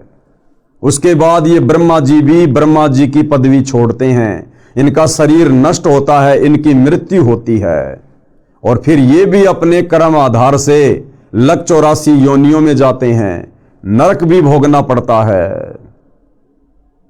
और जो 100 वर्ष की आयु ब्रह्मा जी की है, फिर ब्रह्मा जी से 7 गुना ज्यादा लंबी आयु श्री विष्णु जी की है, और विष्णु जी से भी 7 गुना ज्यादा लंबी आयु फिर शंकर जी की है। लेकिन उसके बाद भी भाई और बहनों इनकी जन्म और मृत्यु होती है। तो क्या कह रहे हैं गुरुदेव? गणित की रीति से एक चतुर्युग का समय 43,20,000 वर्ष हुआ। 1,008 से गुणा करके देख लेना कितने पृथ्वी के वर्षों का एक दिन श्री ब्रह्मा जी का बनता है। गिनती भूल जाएंगे भाई और बहनों। इतने ही समय की रात्रि बताई है, यह एक दिन रात हुआ। किसका? ब्रह्मा जी का। ऐसे 30 दिन व रात का महीना, 12 महीनों का एक वर्ष, और ऐसे ऐसे 100 वर्ष की श्री ब्रह्मा जी की आयु मानते हैं। इतनी लंबी आयु है भाई और बहनों ब्रह्मा जी की, लेकिन उसके बाद भी इनकी मृत्यु होती है। जन्म और मरण इन तीनों देवताओं का भी समाप्त नहीं है। वर्तमान में श्री ब्रह्मा जी 50 वर्ष के होकर 51वें वर्ष में प्रवेश हैं, यानी ब्रह्मा जी अपनी आदि आयु भोग चुके हैं, समाप्त कर चुके हैं। हिंदू साहिबान श्री विष्णु जी तथा श्री शिव जी का जन्म मृत्यु नहीं मानते। जब चर्चा की जाती है तो तीनों को ही अजन्मा तथा अविनाशी कहते हैं। परमात्मा को निराकार बताते हैं। स्वर्ग सर्वोत्तम मोक्ष स्थान मानते हैं, यानी स्वर्ग से ऊपर हिंदू समाज के भाई बहन और कोई भी अच्छा लोक नहीं मानते। गोलोक की भी महिमा बराबर करते रहते हैं, कभी कभी ब्रह्मलोक की भी चर्चा कर लेते हैं। इसके साथ साथ अन्य देवियों और देवताओं की पूजा का तड़का साथ लगाते रहते हैं। इतनी पूजा से भी हिंदू साधकों को संतोष नहीं है। इसके साथ साथ कर्मकांड को पूजा का अहम हिस्सा मानते हैं। कर्मकांड, चौराहे की पूजा करना, ठेकरी की पूजा करना, अन्य किसी पेड़ पौधों की पूजा करना, यानी कर्मकांड भी साथ साथ में करते रहते हैं। यानी मूर्ति पूजा, पितर पूजा, यानी मूर्ति पूजा, पितर पूजा अर्थात श्राद्ध कर्म करना, भूत पूजा यानी मृत्यु के पश्चात शरीर का अंतिम संस्कार करके मरने वाले की गति यानी मुक्ति करवाने के लिए उसकी शेष बची अस्थियों को उठाकर गंगा दरिया के जल में पंडित जी अपने धार्मिक गुरु जी से परवाह करवाना। 13वां या 17वां दिन मनाना, उस दिन पंडित जी को बुलाकर पूजा पाठ करवाते हैं मृतक की गति करवाने हेतु। फिर महीना पूरा होने पर वही गति करवाने की पूजा करवाते हैं। फिर वर्षी क्रिया यानी मृत्यु के 1 वर्ष पश्चात उसी तिथि को फिर गति करवाने के लिए पूजा पंडित जी से करवाते हैं। फिर पिंड भरवाए जाते हैं। गति के अर्थ ही फिर श्राद्ध करवाए जाते हैं। पितरों को तृप्त करने के लिए कहा जाता है कि कौवे को श्राद्ध भोजन अवश्य करवाना चाहिए। यह भी माना जाता है कि हो सकता है मृतक यानी मरा हुआ वो परिवार का व्यक्ति कौवा बन गया हो। गरुड़ पुराण का पाठ करवाना भी कुछ हिंदू साहिबान नहीं चूकते। मृत्यु के पश्चात मृतक के जीव की गति करवाते करवाते दुर्गति करवाकर यानी कौवा बनाकर दम लेते हैं। इतनी पूजा पाठ मरने के बाद, इतने कर्मकांड, और उसके बाद भी पंडित जी कहते हैं भैया श्राद्ध निकालो, छत पे पूरी हलवा डालो। अगर कौवे ने भोग लगा दिया तो हो सकता है तुम्हारे दादाजी, तुम्हारे पिताजी कौवा बन गए हैं। अरे भैया आप तो मुक्ति करवाने के लिए सारे कर्मकांड करवा रहे थे। मुक्ति का अर्थ है कि वो 84 लाख योनियों में ना जाए, वो नरक में ना जाए, केवल सुख में स्थान में जाए, स्वर्ग में जाए। और अंत में वही पंडित जी कहता है कि देखो देखो कौवे ने भोग लगा लिया, तुम्हारे पिताजी कौवा बन गए। यानी चले थे मुक्ति करवाने और करवा दी उस आत्मा की दुर्गति। आश्चर्य। अब गुरुदेव भगवान क्या कह रहे हैं कि पुण्यात्माओं विचार करने की बात है, थोड़े अपने दिमाग पर जोर डालो। शिक्षित हिंदू श्रद्धालु प्रतिदिन श्रीमद् भगवद गीता का पाठ करते हैं। पुराणों को पढ़ना भी हिंदू समाज की पूजा का अहम हिस्सा है। रामायण ग्रंथ व महाभारत ग्रंथ का पढ़ना सुनना मुख्य धर्म कर्म है, परंतु हिंदू श्रद्धालुओं को इन ग्रंथों का यथारूप में ज्ञान बिल्कुल भी नहीं है। यही कारण है कि ढेर सारी पूजा करके भी प्यासे ही हैं, मोक्ष नहीं है। शास्त्र विधि को त्याग के मनमानी साधना में पूरा हिंदू समाज लगा हुआ है। मंदिरों में पूजा हेतु जाना महत्वपूर्ण माना जाता है। तीर्थों पर भ्रमण करके धर्म लाभ उठाना, चारों धामों की यात्रा करके तथा कुंभ के वक्त पर भी में स्नान करके पुण्य कमाना भी नहीं चूकते, जो कि व्यर्थ की पूजा है। यानी भाइयों और बहनों, ये जितनी भी पूजा पाठ जो वर्तमान में हिंदू समाज में की जा रही है, दुनिया भर की गिनती भी नहीं है। ना पवित्र गीता जी में कहीं कोई लेख है, ना वेदों में कहीं इसका जिक्र है। सारे के सारे कर्मकांड हमारे ज्ञानहीन धर्म गुरुओं ने इन शास्त्रों की जानकारी ना होने के चलते आम समाज में उतार दी, और आम समाज बेचारा इन धर्मगुरुओं को प्रकांड ज्ञाता मानकर इनको फॉलो कर रहा है, जिस कारण से पूरे समाज की दुर्गति हुई पड़ी है। एक दिन एक हिंदू साधक से वार्ता हुई। हिंदू साधक यानी किसी हिंदू भगत से जो भक्ति करता है। एक दिन एक हिंदू साधक से वार्ता हुई। वह सुबह सुबह कई मंदिरों में जाता था। उसने ज्ञान चर्चा के दौरान बताया कि आज छुट्टी है, रविवार है। आज 4 मंदिर में गया, शमशान घाट वाले में भी गया। वे चारों शिवजी के मंदिर हैं। मैंने उससे प्रश्न किया। किसने? पूज्य गुरुदेव सतगुरु रामपाल जी कह रहे हैं कि फिर मैंने उससे सवाल किया। यानी वो जो भगत था वो कह रहा था कि आज रविवार था, छुट्टी थी, और आज मैं 4 मंदिरों में जाके आया हूं। शमशान घाट में जो मंदिर है ना, वहां भी जाके आया हूं, और अन्य जगह शिव जी के 3 मंदिर और थे, मैं वहां भी जाके आया हूं। तो गुरुदेव भगवान ने उससे सवाल किया कि हे भगत, आपको प्यास लगी हो, आपको शीतल मीठे जल की 3-4 टूटी इकट्ठी लगी मिल जाए, आप एक टूटी को खोलकर जल पियोगे, प्यास बुझ जाएगी। प्यास बुझाने के पश्चात क्या आप 2 फुट पर लगी दूसरी टूटी से भी जल पियोगे? तो गुरुदेव भगवान ने उससे क्या सवाल किया कि भगत जी एक बात बता, आपको भयंकर प्यास लगी है और सामने आपने देखा कि किसी टंकी के 3-4 टूटियां लगी हुई हैं, नल लगे हुए हैं। आपने सबसे पहले वाले नल को खोल के देखा, उसमें बड़ा मीठा शीतल जल है। आपने पानी पी लिया क्योंकि आपको प्यास लग रही थी, आपकी प्यास बुझ गई। क्या आप उसी टंकी में लगी हुई 3-4 जो और नल हैं, टूटियां हैं, क्या आप उनको भी खोलोगे? तो उसने कहा कि नहीं नहीं, आवश्यकता ही नहीं है। अगर मुझे पहली टूटी में पानी मिल गया, मेरी प्यास बुझ गई, तो बाकी टूटियों को मैं क्यों खोलूंगा? मैं मूर्ख हूं क्या? तो गुरुदेव भगवान ने कहा कि हे नादान प्राणी, तू कह रहा कि आज रविवार था, छुट्टी थी, मैं 4 मंदिरों में गया। अगर तेरे को पहले मंदिर में भगवान मिल जाता, तुझे शांति मिल जाती, तो फिर बाकी 3 मंदिरों में धक्के खाने की क्या आवश्यकता थी?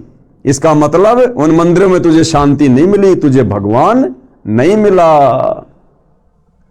तो क्या कह रहे हैं गुरुदेव कि प्यास बुझाने के पश्चात क्या आप 2 फुट पर लगी दूसरी टूटी से भी जल पियोगे? उत्तर था कि प्यास बुझने पर कौन दूसरी टूटी को छुएगा? यदि टूटी में जल नहीं मिलता तो साथ वाली सब टूटियों को खोलकर पानी पीने की कोशिश करता। हे भगत, यानी गुरुदेव फिर उसको समझा रहे कि हे भगत, इसी प्रकार आप परमात्मा से आत्मा को तृप्त करने यानी मन्नत मांगने गए। यदि आपको पहले मंदिर से ही तृप्ति हो जाती तो क्या आप 2 किलोमीटर दूर दूसरे मंदिर में जाते? इससे सिद्ध है कि उन मंदिरों में परमात्मा नहीं है, उनमें भगवान की मूर्ति है। सेब की मूर्ति से पेट नहीं भरता, सेब से भरता है। यानी उन मंदिरों में जिन जिन भगवानों की मूर्तियां हैं, उनको देखने से, पूजने से आत्मा की तृप्ति नहीं होगी। उन मंदिरों में जो भगवान है, यथार्थ में उनकी सत भक्ति करने से, सच्चे गुरु से उपदेश लेकर उनके सत भक्ति बीज मंत्र, मूल मंत्र जाप करने से वो देवता जहां तक का लाभ दे सकते हैं, वो लाभ हमें प्राप्त हो सकता है। मात्र उनकी मूर्तियां बनाकर पूजने से, मंदिरों में सजाकर उनकी पूजा करने से, या तीर्थों पर जा जाकर उनकी मूर्तियां पूजने से हमारी आत्मा की तृप्ति नहीं हो सकती है। इससे सिद्ध है कि उन मंदिरों में परमात्मा नहीं है, उनमें भगवान की मूर्ति है। सेब की मूर्ति से पेट नहीं भरता, सेब से भरता है। इसी प्रकार परमात्मा की मूर्ति से परमात्मा का लाभ नहीं मिलता। केवल हमें ज्ञान होगा कि ये मूर्ति किस महापुरुष की है, उस महापुरुष ने अपने जीवन में कौन कौन से अच्छे कार्य किए, कौन कौन से बुरे कार्य किए। हम केवल उस महापुरुष की, उस भगवान की मूर्ति को देखकर हम उसके जीवन से शिक्षा ले सकते हैं, फायदा नहीं ले सकते। फायदा लेने के लिए तो हमने जिस प्रकार उस महापुरुष ने जैसी भक्ति करी, जैसी साधना की, जो यत्न किया, प्रयत्न किया, हमने भी वैसा ही करना पड़ेगा। उसके बाद हमें उस महापुरुष के जैसा फायदा मिलेगा। पवित्र हिंदू समाज में 4 वेद कौन से? ऋग्वेद, यजुर्वेद, सामवेद तथा अथर्ववेद। इनका नाम पूरे सम्मान के साथ लिया जाता है। माना जाता है कि वेदों में परमेश्वर की पूजा व साधना का सर्वोत्तम ज्ञान है। ये बात तो सभी मानते हैं कि भाई वेदों में परमात्मा का ज्ञान है, भक्ति का ज्ञान है। आश्चर्य की बात है कि 80% हिंदू समाज वेदों के विपरीत भक्ति कर्म करते हैं, लेकिन 80% हिंदू समाज के श्रद्धालु साधक उन्हीं वेदों के विपरीत कर्मकांड कर रहे हैं, मूर्ति पूजा कर रहे हैं, मंदिर पूजा कर रहे हैं, तथा 80% हिंदुओं ने वेदों की शकल भी नहीं देखी। बिल्कुल सत्य है भाई और बहनों। आज 21वीं सदी में पैदा होने के बावजूद आप और हम भगत भाई बहन भी अपने जीवन काल में इन वेदों की शकल नहीं देख पाते। यदि सतगुरु रामपाल जी हमें अपनी शरण में लेकर इन सदग्रंथों से परिचित नहीं करवाते तो हम भी अपने पूर्वजों की तरह इसी प्रकार भेड़ चाल में चलते रहते। जैसा हमारे धर्मगुरु हमें बताते रहते, हम उन्हीं को सत्य मानकर आगे बढ़ते रहते और अंत में हमारी मुक्ति नहीं बल्कि दुर्गति का रास्ता खुला हुआ होता। अब गुरुदेव भगवान कह रहे हैं विशेष यानी ध्यान देने योग्य बातें। विशेष हिंदू समाज श्रीमद् भगवद गीता को चारों वेदों का सार तथा संक्षिप्त रूप मानते हैं, क्योंकि 4 वेद भाई और बहनों बहुत ही मोटे ग्रंथ हैं, आम आदमी उनको नहीं पढ़ सकता। इसलिए महर्षि वेद व्यास जी ने चारों वेदों का संक्षिप्त ज्ञान गीता में लिख कर छोड़ दिया, लिपिबद्ध कर दिया। तो ये बात तो समस्त हिंदू समाज के लोग मानते हैं, गुरुजन भी मानते हैं कि श्रीमद् भगवद गीता में चारों वेदों वाला ज्ञान संक्षिप्त रूप में है, यानी शॉर्ट में है। हिंदू समाज श्रीमद् भगवद गीता को चारों वेदों का सार तथा संक्षिप्त रूप मानते हैं। गीता में वेद ज्ञान निष्कर्ष रूप में संक्षेप में कहा है, यह भी निर्विरोध राय है, यानी इस बात को सब मानते हैं। किसी बाबा की मृत्यु के पश्चात उसके शरीर को धरती में गाड़कर उसके ऊपर यादगार रूप में मंडी यानी छोटा मंदिर बनाकर फिर उसकी धोख खाना यानी पूजा करना, मत्था टेकना शुरू कर देते हैं। अपने जनों की मृत्यु के पश्चात उनके लिए घर या खेत में पितृ स्थान बनाते हैं। 4-5 ईंटों को रखकर एक झोपड़ी रूप बनाकर उस पर ज्योति जलाना भी पूजा का हिस्सा माना जाता है। यह है मुख्य पूजा पवित्र हिंदू समाज की, यानी वर्तमान में यह पूजा रह गई हिंदू समाज की। जो अपने आप को कहते हैं हम सनातनी हैं, हम वैदिक हैं, हम वेदों के रास्ते पर चल रहे हैं, हमारे से सर्वश्रेष्ठ भक्ति किसी की नहीं है, ना ईसाइयों की, ना मुसलमानों की, ना सिखों की। तो गुरुदेव भगवान यहां हमें निष्कर्ष दे रहे हैं कि नालायकों, तुमने तो केवल वेदों की शकल देखी है, बाकी सारी साधना वेदों के और गीता जी के विरुद्ध कर रहे हो। यह है मुख्य पूजा पवित्र हिंदू समाज की। अब आगे किसी ने सवाल किया भाई और बहनों, जिसका जवाब पूज्य गुरुदेव भगवान देंगे। प्रश्न नंबर 1, हिंदू धर्म के पवित्र शास्त्रों की स्थिति क्या है? उत्तर दे रहे हैं गुरुदेव भगवान, चारों वेद परमात्मा दत्त हैं, प्रभु दत्त हैं, यानी परमात्मा के द्वारा दिया गया ज्ञान चारों वेदों में है, तथा श्रीमद् भगवद गीता चारों वेदों का संक्षिप्त रूप यानी सारांश है।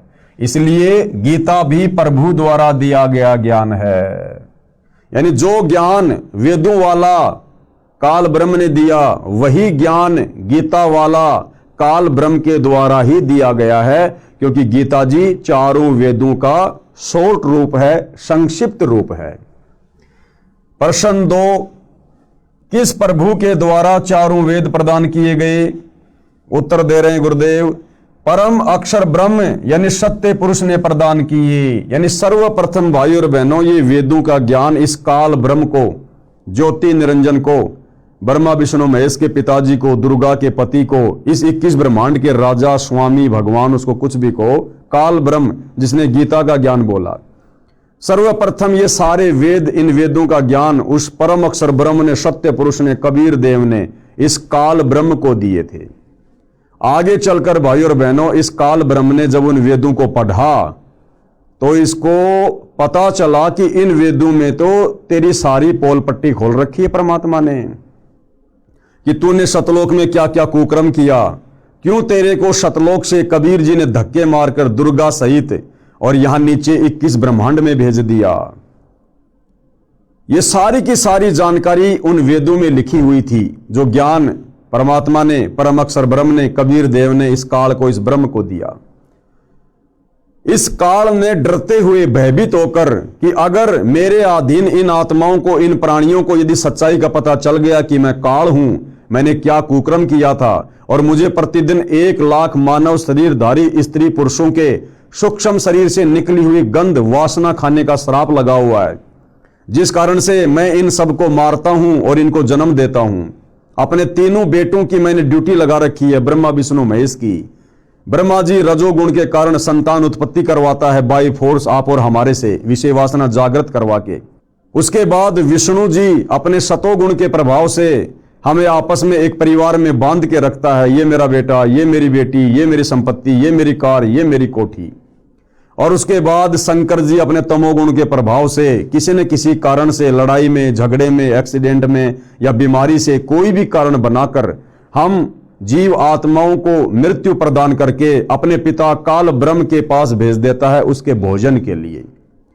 तो जब इस काल ब्रह्म ने उन वेदों वाला ज्ञान पढ़ा तो उसको लगा कि तेरी तो सारी पोल पट्टी खोल रखी है।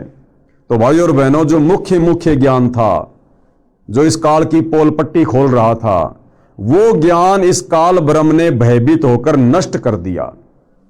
और बाकी का ज्ञान जो इस काल की पूजा तक का था, वो ज्ञान इसने अपने बड़े बेटे ब्रह्मा को समुद्र मंथन के दौरान दे दिया। और ब्रह्मा जी ने फिर वही ज्ञान आगे अपने वंशजों को दिया। आगे चलकर फिर उसी वेदों वाले ज्ञान को 4 भागों में श्री वेद व्यास जी ने पुस्तकों के रूप में, ग्रंथ के रूप में लिपिबद्ध कर दिया, जो आज आप और हमारे सामने है। तो गुरुदेव भगवान कह रहे हैं कि परम अक्षर ब्रह्म यानी सत्य पुरुष ने प्रदान किए थे ये वेद। प्रश्न नंबर 3, परम अक्षर ब्रह्म कौन भगवान है, यानी ये परम अक्षर ब्रह्म कौन प्रभु है और कहां इसका प्रमाण है? तो उत्तर दे रहे हैं गुरुदेव भगवान कि गीता अध्याय 8 श्लोक 1 में अर्जुन ने गीता ज्ञान देने वाले प्रभु हिंदुओं के अनुसार श्री कृष्ण जी से प्रश्न किया कि जो आपने गीता अध्याय 7 श्लोक 29 में तत्व ब्रह्म कहा है, वह तत्व ब्रह्म क्या है? किम तत्व ब्रह्म? तो गीता ज्ञान दाता ने, यानी गीता का ज्ञान देने वाले भगवान ने इस काल में, जिसको हिंदू भाई श्री कृष्ण जी कहते हैं, गीता ज्ञान दाता ने गीता अध्याय 8 श्लोक 3 में उत्तर दिया, कहा कि वह परम अक्षर ब्रह्म है, वो सत्य पुरुष है। फिर गीता अध्याय 8 के ही श्लोक 5 व 7 में अपनी भक्ति करने को अर्जुन से कहा तथा कहा कि जो मेरी भक्ति करेगा वह मुझे प्राप्त होगा। फिर गीता अध्याय 8 के श्लोक 8, 9, 10, 20 व 22 में अपने से अन्य परम अक्षर ब्रह्म की भक्ति करने को कहा है। यह भी कहा है कि वह सच्चिदानंद घन ब्रह्म यानी परम अक्षर ब्रह्म ही सर्वस्व धातारम यानी सबका धारण पोषण करने वाला है। जो साधक उसकी भक्ति करता है उसे प्राप्त होता है, यानी परम अक्षर ब्रह्म की साधना करके वो परम अक्षर ब्रह्म के लोक सतलोक में चला जाता है। पवित्र गीता ज्ञान वक्ता की भक्ति की उपलब्धि, यानी पवित्र गीता जी का ज्ञान जो इस काल ब्रह्म ने दिया है, हिंदू समाज जिसे श्री कृष्ण मानता है, कहते हैं इस काल ब्रह्म की भक्ति करने से, ओम नाम के जाप की भक्ति करने से उस साधक को क्या प्राप्त होगा, कौन से लोक में जाएगा, उसके बाद फिर जन्म और मरण में आएगा। तो पवित्र गीता ज्ञान वक्ता की भक्ति की उपलब्धि। फिर गीता अध्याय 8 श्लोक 13 में अपनी भक्ति का मंत्र केवल ओम एक अक्षर कहा है। मूल पाठ यानी गीता जी अध्याय 8 श्लोक नंबर 13 का ये श्लोक है, जिसमें गीता ज्ञान देने वाला ये काल, ये ब्रह्म अपनी भक्ति के मंत्र के विषय में कह रहा है। और क्या कह रहा है? ओम इति एक अक्षरम, यानी मेरी भक्ति का केवल एक ओम अक्षर है। ओम इति एक अक्षरम ब्रह्म व्यवहारण माम अनुस्मरण, यानी मुझ ब्रह्म की भक्ति के जाप करने का केवल एक ओम अक्षर है। ओम इति एक अक्षरम ब्रह्म व्यवहारन माम अनुस्मरण, ये परियाति तजन देहम शयाति परमाम गतम। जो अंतिम श्वास तक इसका जाप करता है, मरते वक्त तक, वो मेरी वाली इस परम गति को प्राप्त हो जाता है। और काल की भक्ति से मिलने वाली परम गति क्या है? वो साधक ब्रह्म का ओम नाम का जाप करते करते जो शरीर छोड़ता है वो इस ब्रह्म के ब्रह्मलोक में चला जाता है, यानी वो महास्वर्ग में चला जाता है कुछ समय के लिए। ये इसकी भक्ति की परम गति है, परम उपलब्धि है। अब गुरुदेव भगवान हमें विशेष तौर पर समझा रहे हैं, अर्थात माम ब्रह्म यानी मुझ ब्रह्म यानी गीता ज्ञानदाता का ओम इति एकाक्षरम, केवल एक अक्षर ओम है, यानी काल की भक्ति का मंत्र केवल ओम है। ये यानी जो इसका अनुस्मरण यानी उच्चारण करके सुमरण करता हुआ परियाति तजन देहम यानी शरीर त्याग कर जाता है, स यानी वह साधक याति परमाम गतिम ओम मंत्र से मिलने वाली परम गति यानी ब्रह्मलोक को प्राप्त होता है। ब्रह्मलोक में काल ब्रह्म रहता है। ये काल कहाँ रहता है? ब्रह्मलोक में, सबसे ऊपर, जहां बैठकर 21 ब्रह्मांड में सभी के ऊपर कंट्रोल करता है। प्रश्न नंबर 4, यह कहां प्रमाण है कि ओम नाम का जाप करने वाले ब्रह्मलोक में जाते हैं और ब्रह्म भी ब्रह्मलोक में रहता है? यानी फिर सवाल किया गया गुरुदेव भगवान से कि इसका कहां प्रमाण है कि ओम नाम की साधना करने वाले ब्रह्मलोक में जाएंगे और ये काल उसी ब्रह्मलोक में रहता है। तो गुरुदेव भगवान यहाँ इसका उत्तर दे रहे हैं। उत्तर श्री देवी महापुराण के 7वें स्कंद के अध्याय 36 में। भाई और बहनों, आप भाई बहनों की आंखें खोलने के लिए, विशेषकर हिंदू समाज से जुड़े हुए भाई बहन जो ज्ञानहीन धर्म गुरुओं के अनुयायी बने हुए हैं, शिष्य बने हुए हैं, जो शास्त्र विरुद्ध साधना को सत्य साधना मानकर अपना जीवन बर्बाद करने की दिशा में आगे बढ़ रहे हैं, उन समस्त हिंदू धर्म के श्रद्धालुओं से प्रार्थना है, सतगुरु रामपाल जी यानी ये तत्वदर्शी संत केवल अपने मुख से बाकी धर्म गुरुओं की तरह उआबाई नहीं बकते। कौन सी बात का कहाँ प्रमाण है? और हमारे धर्मशास्त्रों में, जिनको हम हिंदू धर्म के मानने वाले बिल्कुल सत्य मानते हैं, उन्हीं शास्त्रों का हवाला गुरुदेव भगवान दे रहे हैं।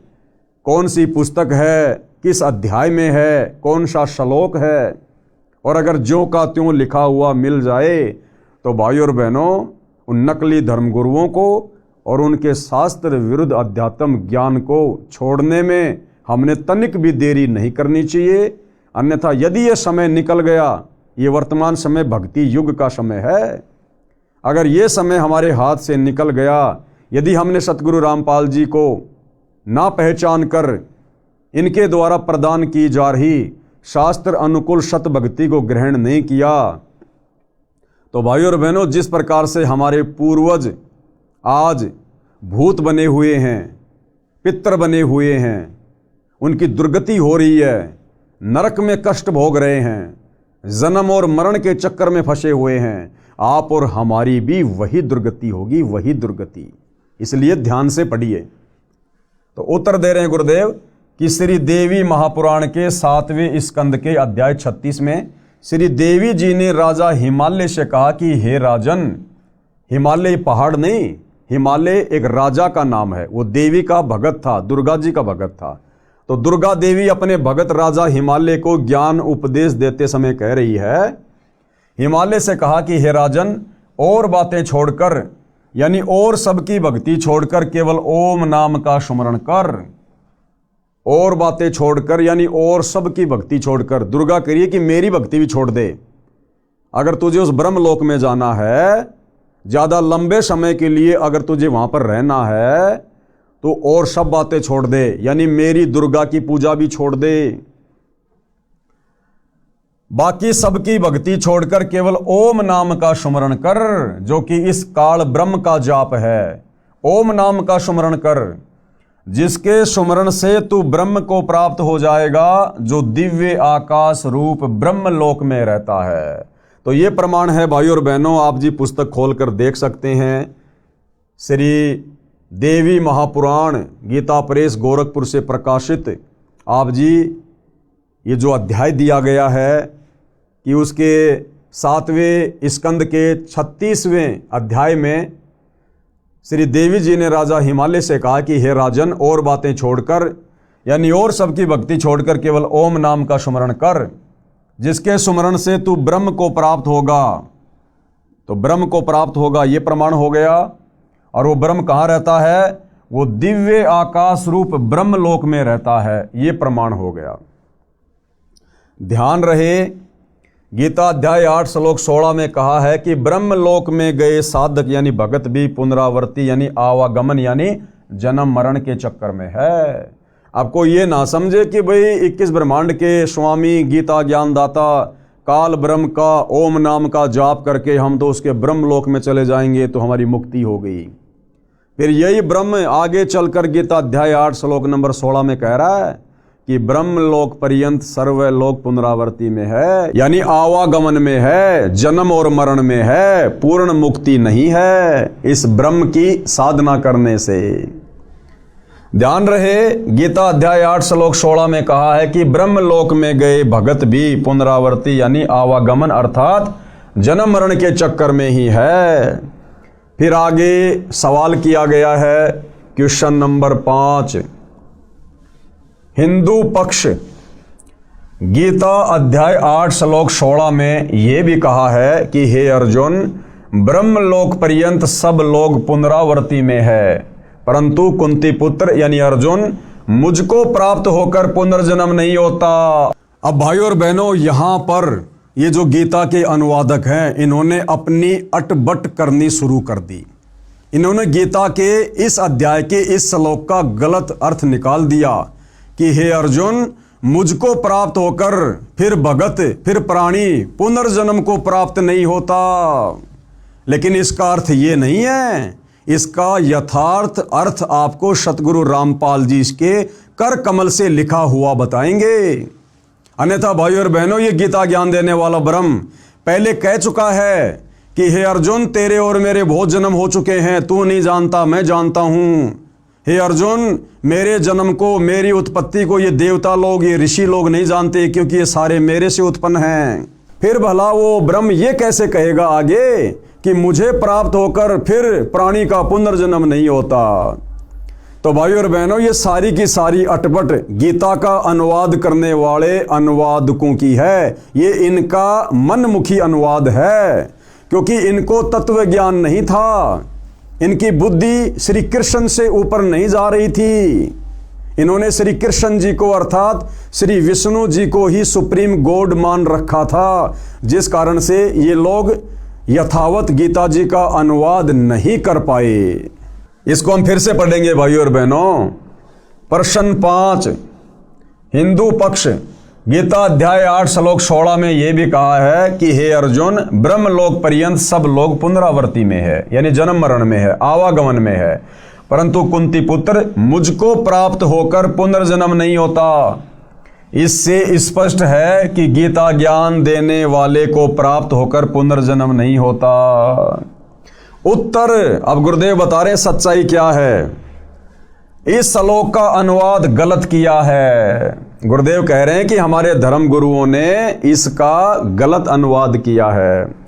विचार करो, गीता के ज्ञान देने वाले ने गीता अध्याय 8 श्लोक 13 में अपनी भक्ति का केवल एक ओम अक्षर बताया है। श्री देवी महापुराण के 7वें स्कंद में स्पष्ट है कि ओम नाम का जाप करने वाला ब्रह्मलोक में जाता है, ब्रह्म को प्राप्त होता है, ब्रह्मलोक में रहता है। गीता अध्याय 8 श्लोक 16 में स्पष्ट है कि ब्रह्मलोक में गए भगत यानी साधक भी पुनरावर्ती यानी जन्म मरण के चक्कर में है, वहां जाकर भी पुनः जन्म लेना होता है, पृथ्वी पर आना पड़ता है। ब्रह्म तो ब्रह्मलोक में रहता है। श्री देवी पुराण में प्रमाण है, ब्रह्म को प्राप्त करने वाला ही तो ब्रह्मलोक में जाएगा, तभी तो ब्रह्म को प्राप्त होगा। गीता अध्याय 8 श्लोक 16 में यही कहा है कि ब्रह्मलोक में जाने वाले भी जन्म मृत्यु के चक्कर में है। यदि गीता अध्याय 8 श्लोक 13 के मूल पाठ को ध्यान से देखें तो उसमें कहा है माम ब्रह्म यानी मुझ ब्रह्म का केवल एक ओम अक्षर है। मेरे से अन्य अनुवादकों ने, कौन कह रहे हैं? सतगुरु रामपाल जी, कि मेरे से अन्य अनुवादकों ने गीता अध्याय 8 श्लोक 16 का अनुवाद ठीक नहीं किया है। दास यानी लेखक सतगुरु रामपाल जी ने ठीक किया है, जो आगे किया हुआ है, यानी आगे हम देखेंगे। यदि अन्य अनुवादकों का सरलार्थ गीता अध्याय 8 श्लोक 16 का ठीक माने कि मुझे प्राप्त होकर पुनर्जन्म नहीं होता, यानी बाकी जितने भी गीता जी के अनुवादक हैं जो गीता अध्याय 8 श्लोक नंबर 16 का गलत अनुवाद कर रहे हैं कि हे अर्जुन, मेरे ब्रह्मलोक में जाने के बाद फिर जन्म और मृत्यु नहीं होती, तो गुरुदेव भगवान कह रहे हैं यदि हम इन अनुवादकों के इस अनुवाद को यदि हम सत्य माने तो फिर गीता जी के बाकी अध्याय फिर उनका क्या होगा? फिर वो झूठे साबित हो जाएंगे। क्यों? क्योंकि ये गीता ज्ञान देने वाला काल ब्रह्म पहले कह चुका है। क्या? जब गीता ज्ञान दाता ने गीता अध्याय 2 श्लोक 12, गीता अध्याय 4 श्लोक 5, गीता अध्याय 10 श्लोक 2 में तो अपने को जन्मने व मरने वाला कहा है, यानी इन श्लोकों में तो पहले ही गीता ज्ञान देने वाले काल ब्रह्म ने अपने विषय में बता दिया कि मेरा भी जन्म और मृत्यु होती है, अर्जुन तेरी भी होती है, सबकी होती है। फिर भला अध्याय 8 श्लोक नंबर 16 में वो ये कैसे कह देगा कि मुझ ब्रह्म को प्राप्त होकर मेरे ब्रह्मलोक में आकर फिर ये प्राणी कभी जन्म और मरण में नहीं आता। तो भाइयों और बहनों, ये अनुवादकों ने उनको तत्व ज्ञान ना होने के कारण, इन धर्म ग्रंथों की वास्तविक स्थिति का ज्ञान ना होने के कारण इन लोगों ने इस ब्रह्म को ही फाइनल गॉड मान लिया, फाइनल परमात्मा मान लिया, और इनकी बुद्धि इससे आगे नहीं गई और इन्होंने यही अपनी तरफ से अनुवाद कर दिया कि मुझ ब्रह्म को प्राप्त होकर फिर प्राणी जन्म और मरण में नहीं आता, जबकि गीता जी में खुद ये गीता ज्ञान देने वाला ब्रह्म गीता अध्याय 2 श्लोक 12, गीता अध्याय 4 श्लोक 5 और गीता अध्याय 10 श्लोक 2 में स्पष्ट कर रहा है कि मेरे जन्म और मृत्यु होती है। अर्जुन तू नहीं जानता, मैं जानता हूं। गीता ज्ञान दाता ने अपनी साधना का एक ओम अक्षर बताया है, तो वह ब्रह्म हुआ, यानी ओम इति एक अक्षर माम ब्रह्म अनुस्मरण, क्योंकि ओम नाम जाप तो ब्रह्म का है। जब वह स्वयं ही जन्मता मरता है तो गीता ज्ञान देने वाला ये नहीं कह सकता कि मुझे प्राप्त होकर पुनर्जन्म नहीं होता। गीता अध्याय 8 श्लोक 16 का अन्य अनुवादकों ने अनुवाद गलत किया है। इसी कारण से तो भाइयों और बहनों ये बिजली पड़ी हुई है। इस सनातनी पूजा को त्याग कर इन ज्ञानहीन धर्म गुरुओं के कहने पर हमने ये आधी अधूरी साधना ग्रहण कर ली, जिस कारण सतगुरु रामपाल जी को अब ये सत्य बताने के मार्ग में संघर्ष करना पड़ रहा है। गीता ज्ञानदाता ने स्वयं गीता के कई श्लोकों में अपना जन्म व मृत्यु बताया है। अविनाशी परमात्मा अपने से अन्य बताया है। मैं लेखक यानी सतगुरु रामपाल जी यही स्पष्ट करना चाहता हूं कि हमारे हिंदू धर्म गुरुओं ने अपने पवित्र ग्रंथों गीता, चारों वेदों, महाभारत तथा 18 पुराणों को नहीं समझा। अगर ये हमारे नादान धर्म गुरु आचार्य शंकराचार्य, आदि शंकराचार्य, अगर ये हमारे हिंदू धर्म के इन पवित्र ग्रंथों को, गीता जी को, 18 पुराणों को, वेदों को यदि अच्छे से समझ पाते तो आज भाइयों और बहनों इस प्रकार के गलत अनुवाद ना करते और ना ही इस हिंदू समाज को शास्त्र विरुद्ध साधना पर लगाते। कृपया पढ़ें मेरा अनुवाद गीता अध्याय 8 श्लोक 16 का। अब सतगुरु रामपाल जी परमेश्वर जी ने अर्थात उस तत्वदर्शी संत ने गीता अध्याय 8 श्लोक 16 का यथार्थ अनुवाद किया है। जिस तत्वदर्शी संत के विषय में गीता ज्ञान देने वाला काल ब्रह्म गीता अध्याय 4 श्लोक नंबर 34 में कह रहा कि हे अर्जुन, अगर तुझे कंप्लीट अध्यात्म की जानकारी चाहिए, अगर तुझे पूर्ण शांति चाहिए, मोक्ष प्राप्त करना है तो किसी तत्वदर्शी संत की खोज कर ले। तो भाइयों और बहनों, वो तत्वदर्शी संत वर्तमान में सतगुरु रामपाल जी है जो हमारे को यथार्थ अध्यात्म की जानकारी दे रहे हैं। और अब सतगुरु रामपाल जी ने गीता अध्याय 8 श्लोक नंबर 16 का यथार्थ अनुवाद करके इस पुस्तक के माध्यम से हिंदू समाज के सामने पेश किया है। केवल धैर्यपूर्वक निष्पक्ष होकर इसको समझने की आवश्यकता है। गीता अध्याय 8 श्लोक 16 का यथार्थ अनुवाद। हे अर्जुन, ब्रह्मलोक पर्यंत सब लोक पुनरावर्तीन यानी पुनरावर्ती में है, आवागमन में है, जन्म मरण में है, यानी जहां जाकर भी पीछे संसार में आना पड़े। पुनरावर्ती का मतलब है जहां जाने के बाद वापस संसार में आना पड़े। ऐसे है तू परंतु कौनते, हे कुंती पुत्र, न विदते, जो ये नहीं जानते। न विदते का मतलब है जो ये नहीं जानते। क्या नहीं जानते? कि मेरे ब्रह्मलोक में जाने के बाद भी साधक को वापस आना पड़ता है। न विदते, जो यह नहीं जानते, माम उपेते, मुझे प्राप्त होकर भी उनका पुनर्जन्म होता है। भावार्थ है कि जो ये नहीं जानते कि ब्रह्मलोक में जाकर भी वापस आना पड़ता है, वे मेरी भक्ति करके मुझे प्राप्त होकर भी जन्म मरण के चक्कर में रह जाते हैं।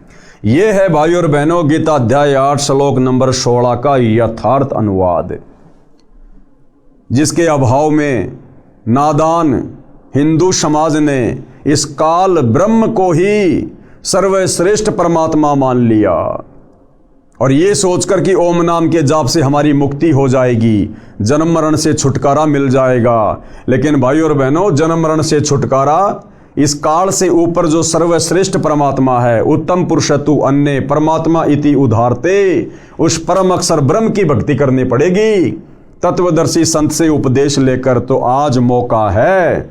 वह तत्वदर्शी संत जो उस समय अर्जुन को प्राप्त नहीं हुआ, आज वही तत्वदर्शी संत सौभाग्य से सतगुरु रामपाल जी के रूप में आप और हमें प्राप्त है। ध्यान रहे, गीता अध्याय 6 श्लोक 23 में विधात शब्द का अर्थ इन्हीं अनुवादकों ने जानना किया है। यदि इस श्लोक 16 में विदते का अर्थ जानना कर दिया जाए तो सीधा अर्थ हो जाता है न विदते, यानी जो ये नहीं जानते कि ओम नाम का जाप करके ब्रह्मलोक में गया हुआ साधक भी पुनरावर्ती में है। जैसे विद्या का अर्थ ज्ञान होता है, जब गीता ज्ञान देने वाला स्वयं कहता है कि मेरी जन्म मृत्यु होती है, तो इस अध्याय 8 श्लोक 16 में ये नहीं कह सकता कि मुझे प्राप्त होकर पुनर्जन्म नहीं होता। इससे स्पष्ट होता है कि हिंदू साहिबान नहीं समझे गीता वेद पुराण। इससे स्पष्ट हो जाता है कि हिंदू साहिबान यानी हिंदू धर्म के मानने वाले अपने ही धर्म की पवित्र पुस्तकों गीता वेद और पुराणों को नहीं समझ पाए। तो भाई और बहनों, थोड़ा धैर्य के साथ में आगे बढ़िए, अपने दिल को थाम कर, क्योंकि आप और हमारे हृदय में ये शास्त्र विरुद्ध अज्ञान हमारे ज्ञानहीन नादान धर्म गुरुओं ने तत्व ज्ञान के अभाव में बेहिसाब ठोक रखा है। और इस ज्ञान को, जो ज्ञान सतगुरु रामपाल जी वर्तमान में दे रहे हैं, इस ज्ञान को इस हृदय में समाने के लिए पहले हमने उस अज्ञान को बाहर निकालना पड़ेगा। और इसके दो ही तरीके हैं। पहला तरीका गुरुदेव ने बताया कि जिस प्रकार एक खारे जल से भरा हुआ मटका है, और यदि हमने उस खारे जल से भरे हुए मटके से वो खारा जल बाहर निकालना है और उसमें मीठा जल भरना है, तो उसके दो ही तरीके हैं। सबसे पहला तरीका तो ये है कि उस मटके को पूरी तरह से खाली कर दिया जाए और उसके बाद मीठा जल भरा जाए। और दूसरा तरीका है उस खारे जल में ऊपर से मीठा जल डालते रहो, कुछ देर बाद खारा जल निकल जाएगा, केवल मीठा जल रह जाएगा। तो भाइयों और बहनों, यदि आप सतगुरु रामपाल जी परमेश्वर जी पर विश्वास करते हैं तो आपने उस अज्ञान को बिल्कुल नज़रअंदाज कर देना चाहिए। उस अज्ञान को आपने अपने हृदय से बाहर निकाल फेंकना चाहिए। और सतगुरु रामपाल जी के सत्संग, उनकी पुस्तकें बड़े धैर्यपूर्वक ध्यानपूर्वक सुननी चाहिए, देखनी चाहिए, पढ़नी चाहिए।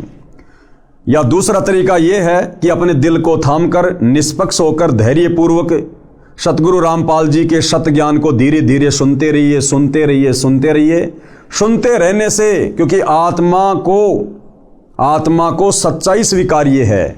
ये मन जो है ये बकवाद को ग्रहण करता है, झूठ को ग्रहण करता है, लेकिन आत्मा ये परमात्मा का अंश है। जब इसको सत्यता मिलेगी ये धीरे धीरे उसको स्वीकार करेगी। तो आप धीरे धीरे उनके सत्संग यूट्यूब पर भी सुनते रहिए, मौका मिले उनकी पुस्तकें भी पढ़ते रहिए। तो धीरे धीरे सतज्ञान जब हृदय में उतरेगा तो पहले से जमा अज्ञान धीरे धीरे बाहर निकलना शुरू हो जाएगा, और एक दिन ऐसा होगा आपकी स्थिति भी हम भाई बहनों जैसी हो जाएगी। आप भी अपने परमपिता परमेश्वर को, कबीर देव को, परम अक्षर ब्रह्म को, जो वर्तमान में तत्वदर्शी संत की भूमिका करते हुए सतगुरु रामपाल जी के नाम से धरती पर प्रकट हैं, बड़ी आसानी से आप इनको पहचानोगे, जानोगे और अपनी आत्म कल्याण की दिशा में आप और हमारी तरह आगे बढ़ोगे। तो भाइयों और बहनों, पूज्य गुरुदेव भगवान के आशीर्वाद से आज की सात्संगति में केवल इतना ही। कल रात्रि 9 बजे फिर से हम सभी भाई बहन परमेश्वर हमें आगे क्या संदेशा दे रहे हैं इस पवित्र पुस्तक हिंदू साहिबान नहीं समझे गीता वेद पुराण जानेंगे, समझेंगे। तो आज के लिए केवल इतना ही। परमेश्वर हम सबको आशीर्वाद दे, आज्ञा दे, हमारा मार्गदर्शन करे। बंदी छोड़ सतगुरु रामपाल जी भगवान की जय।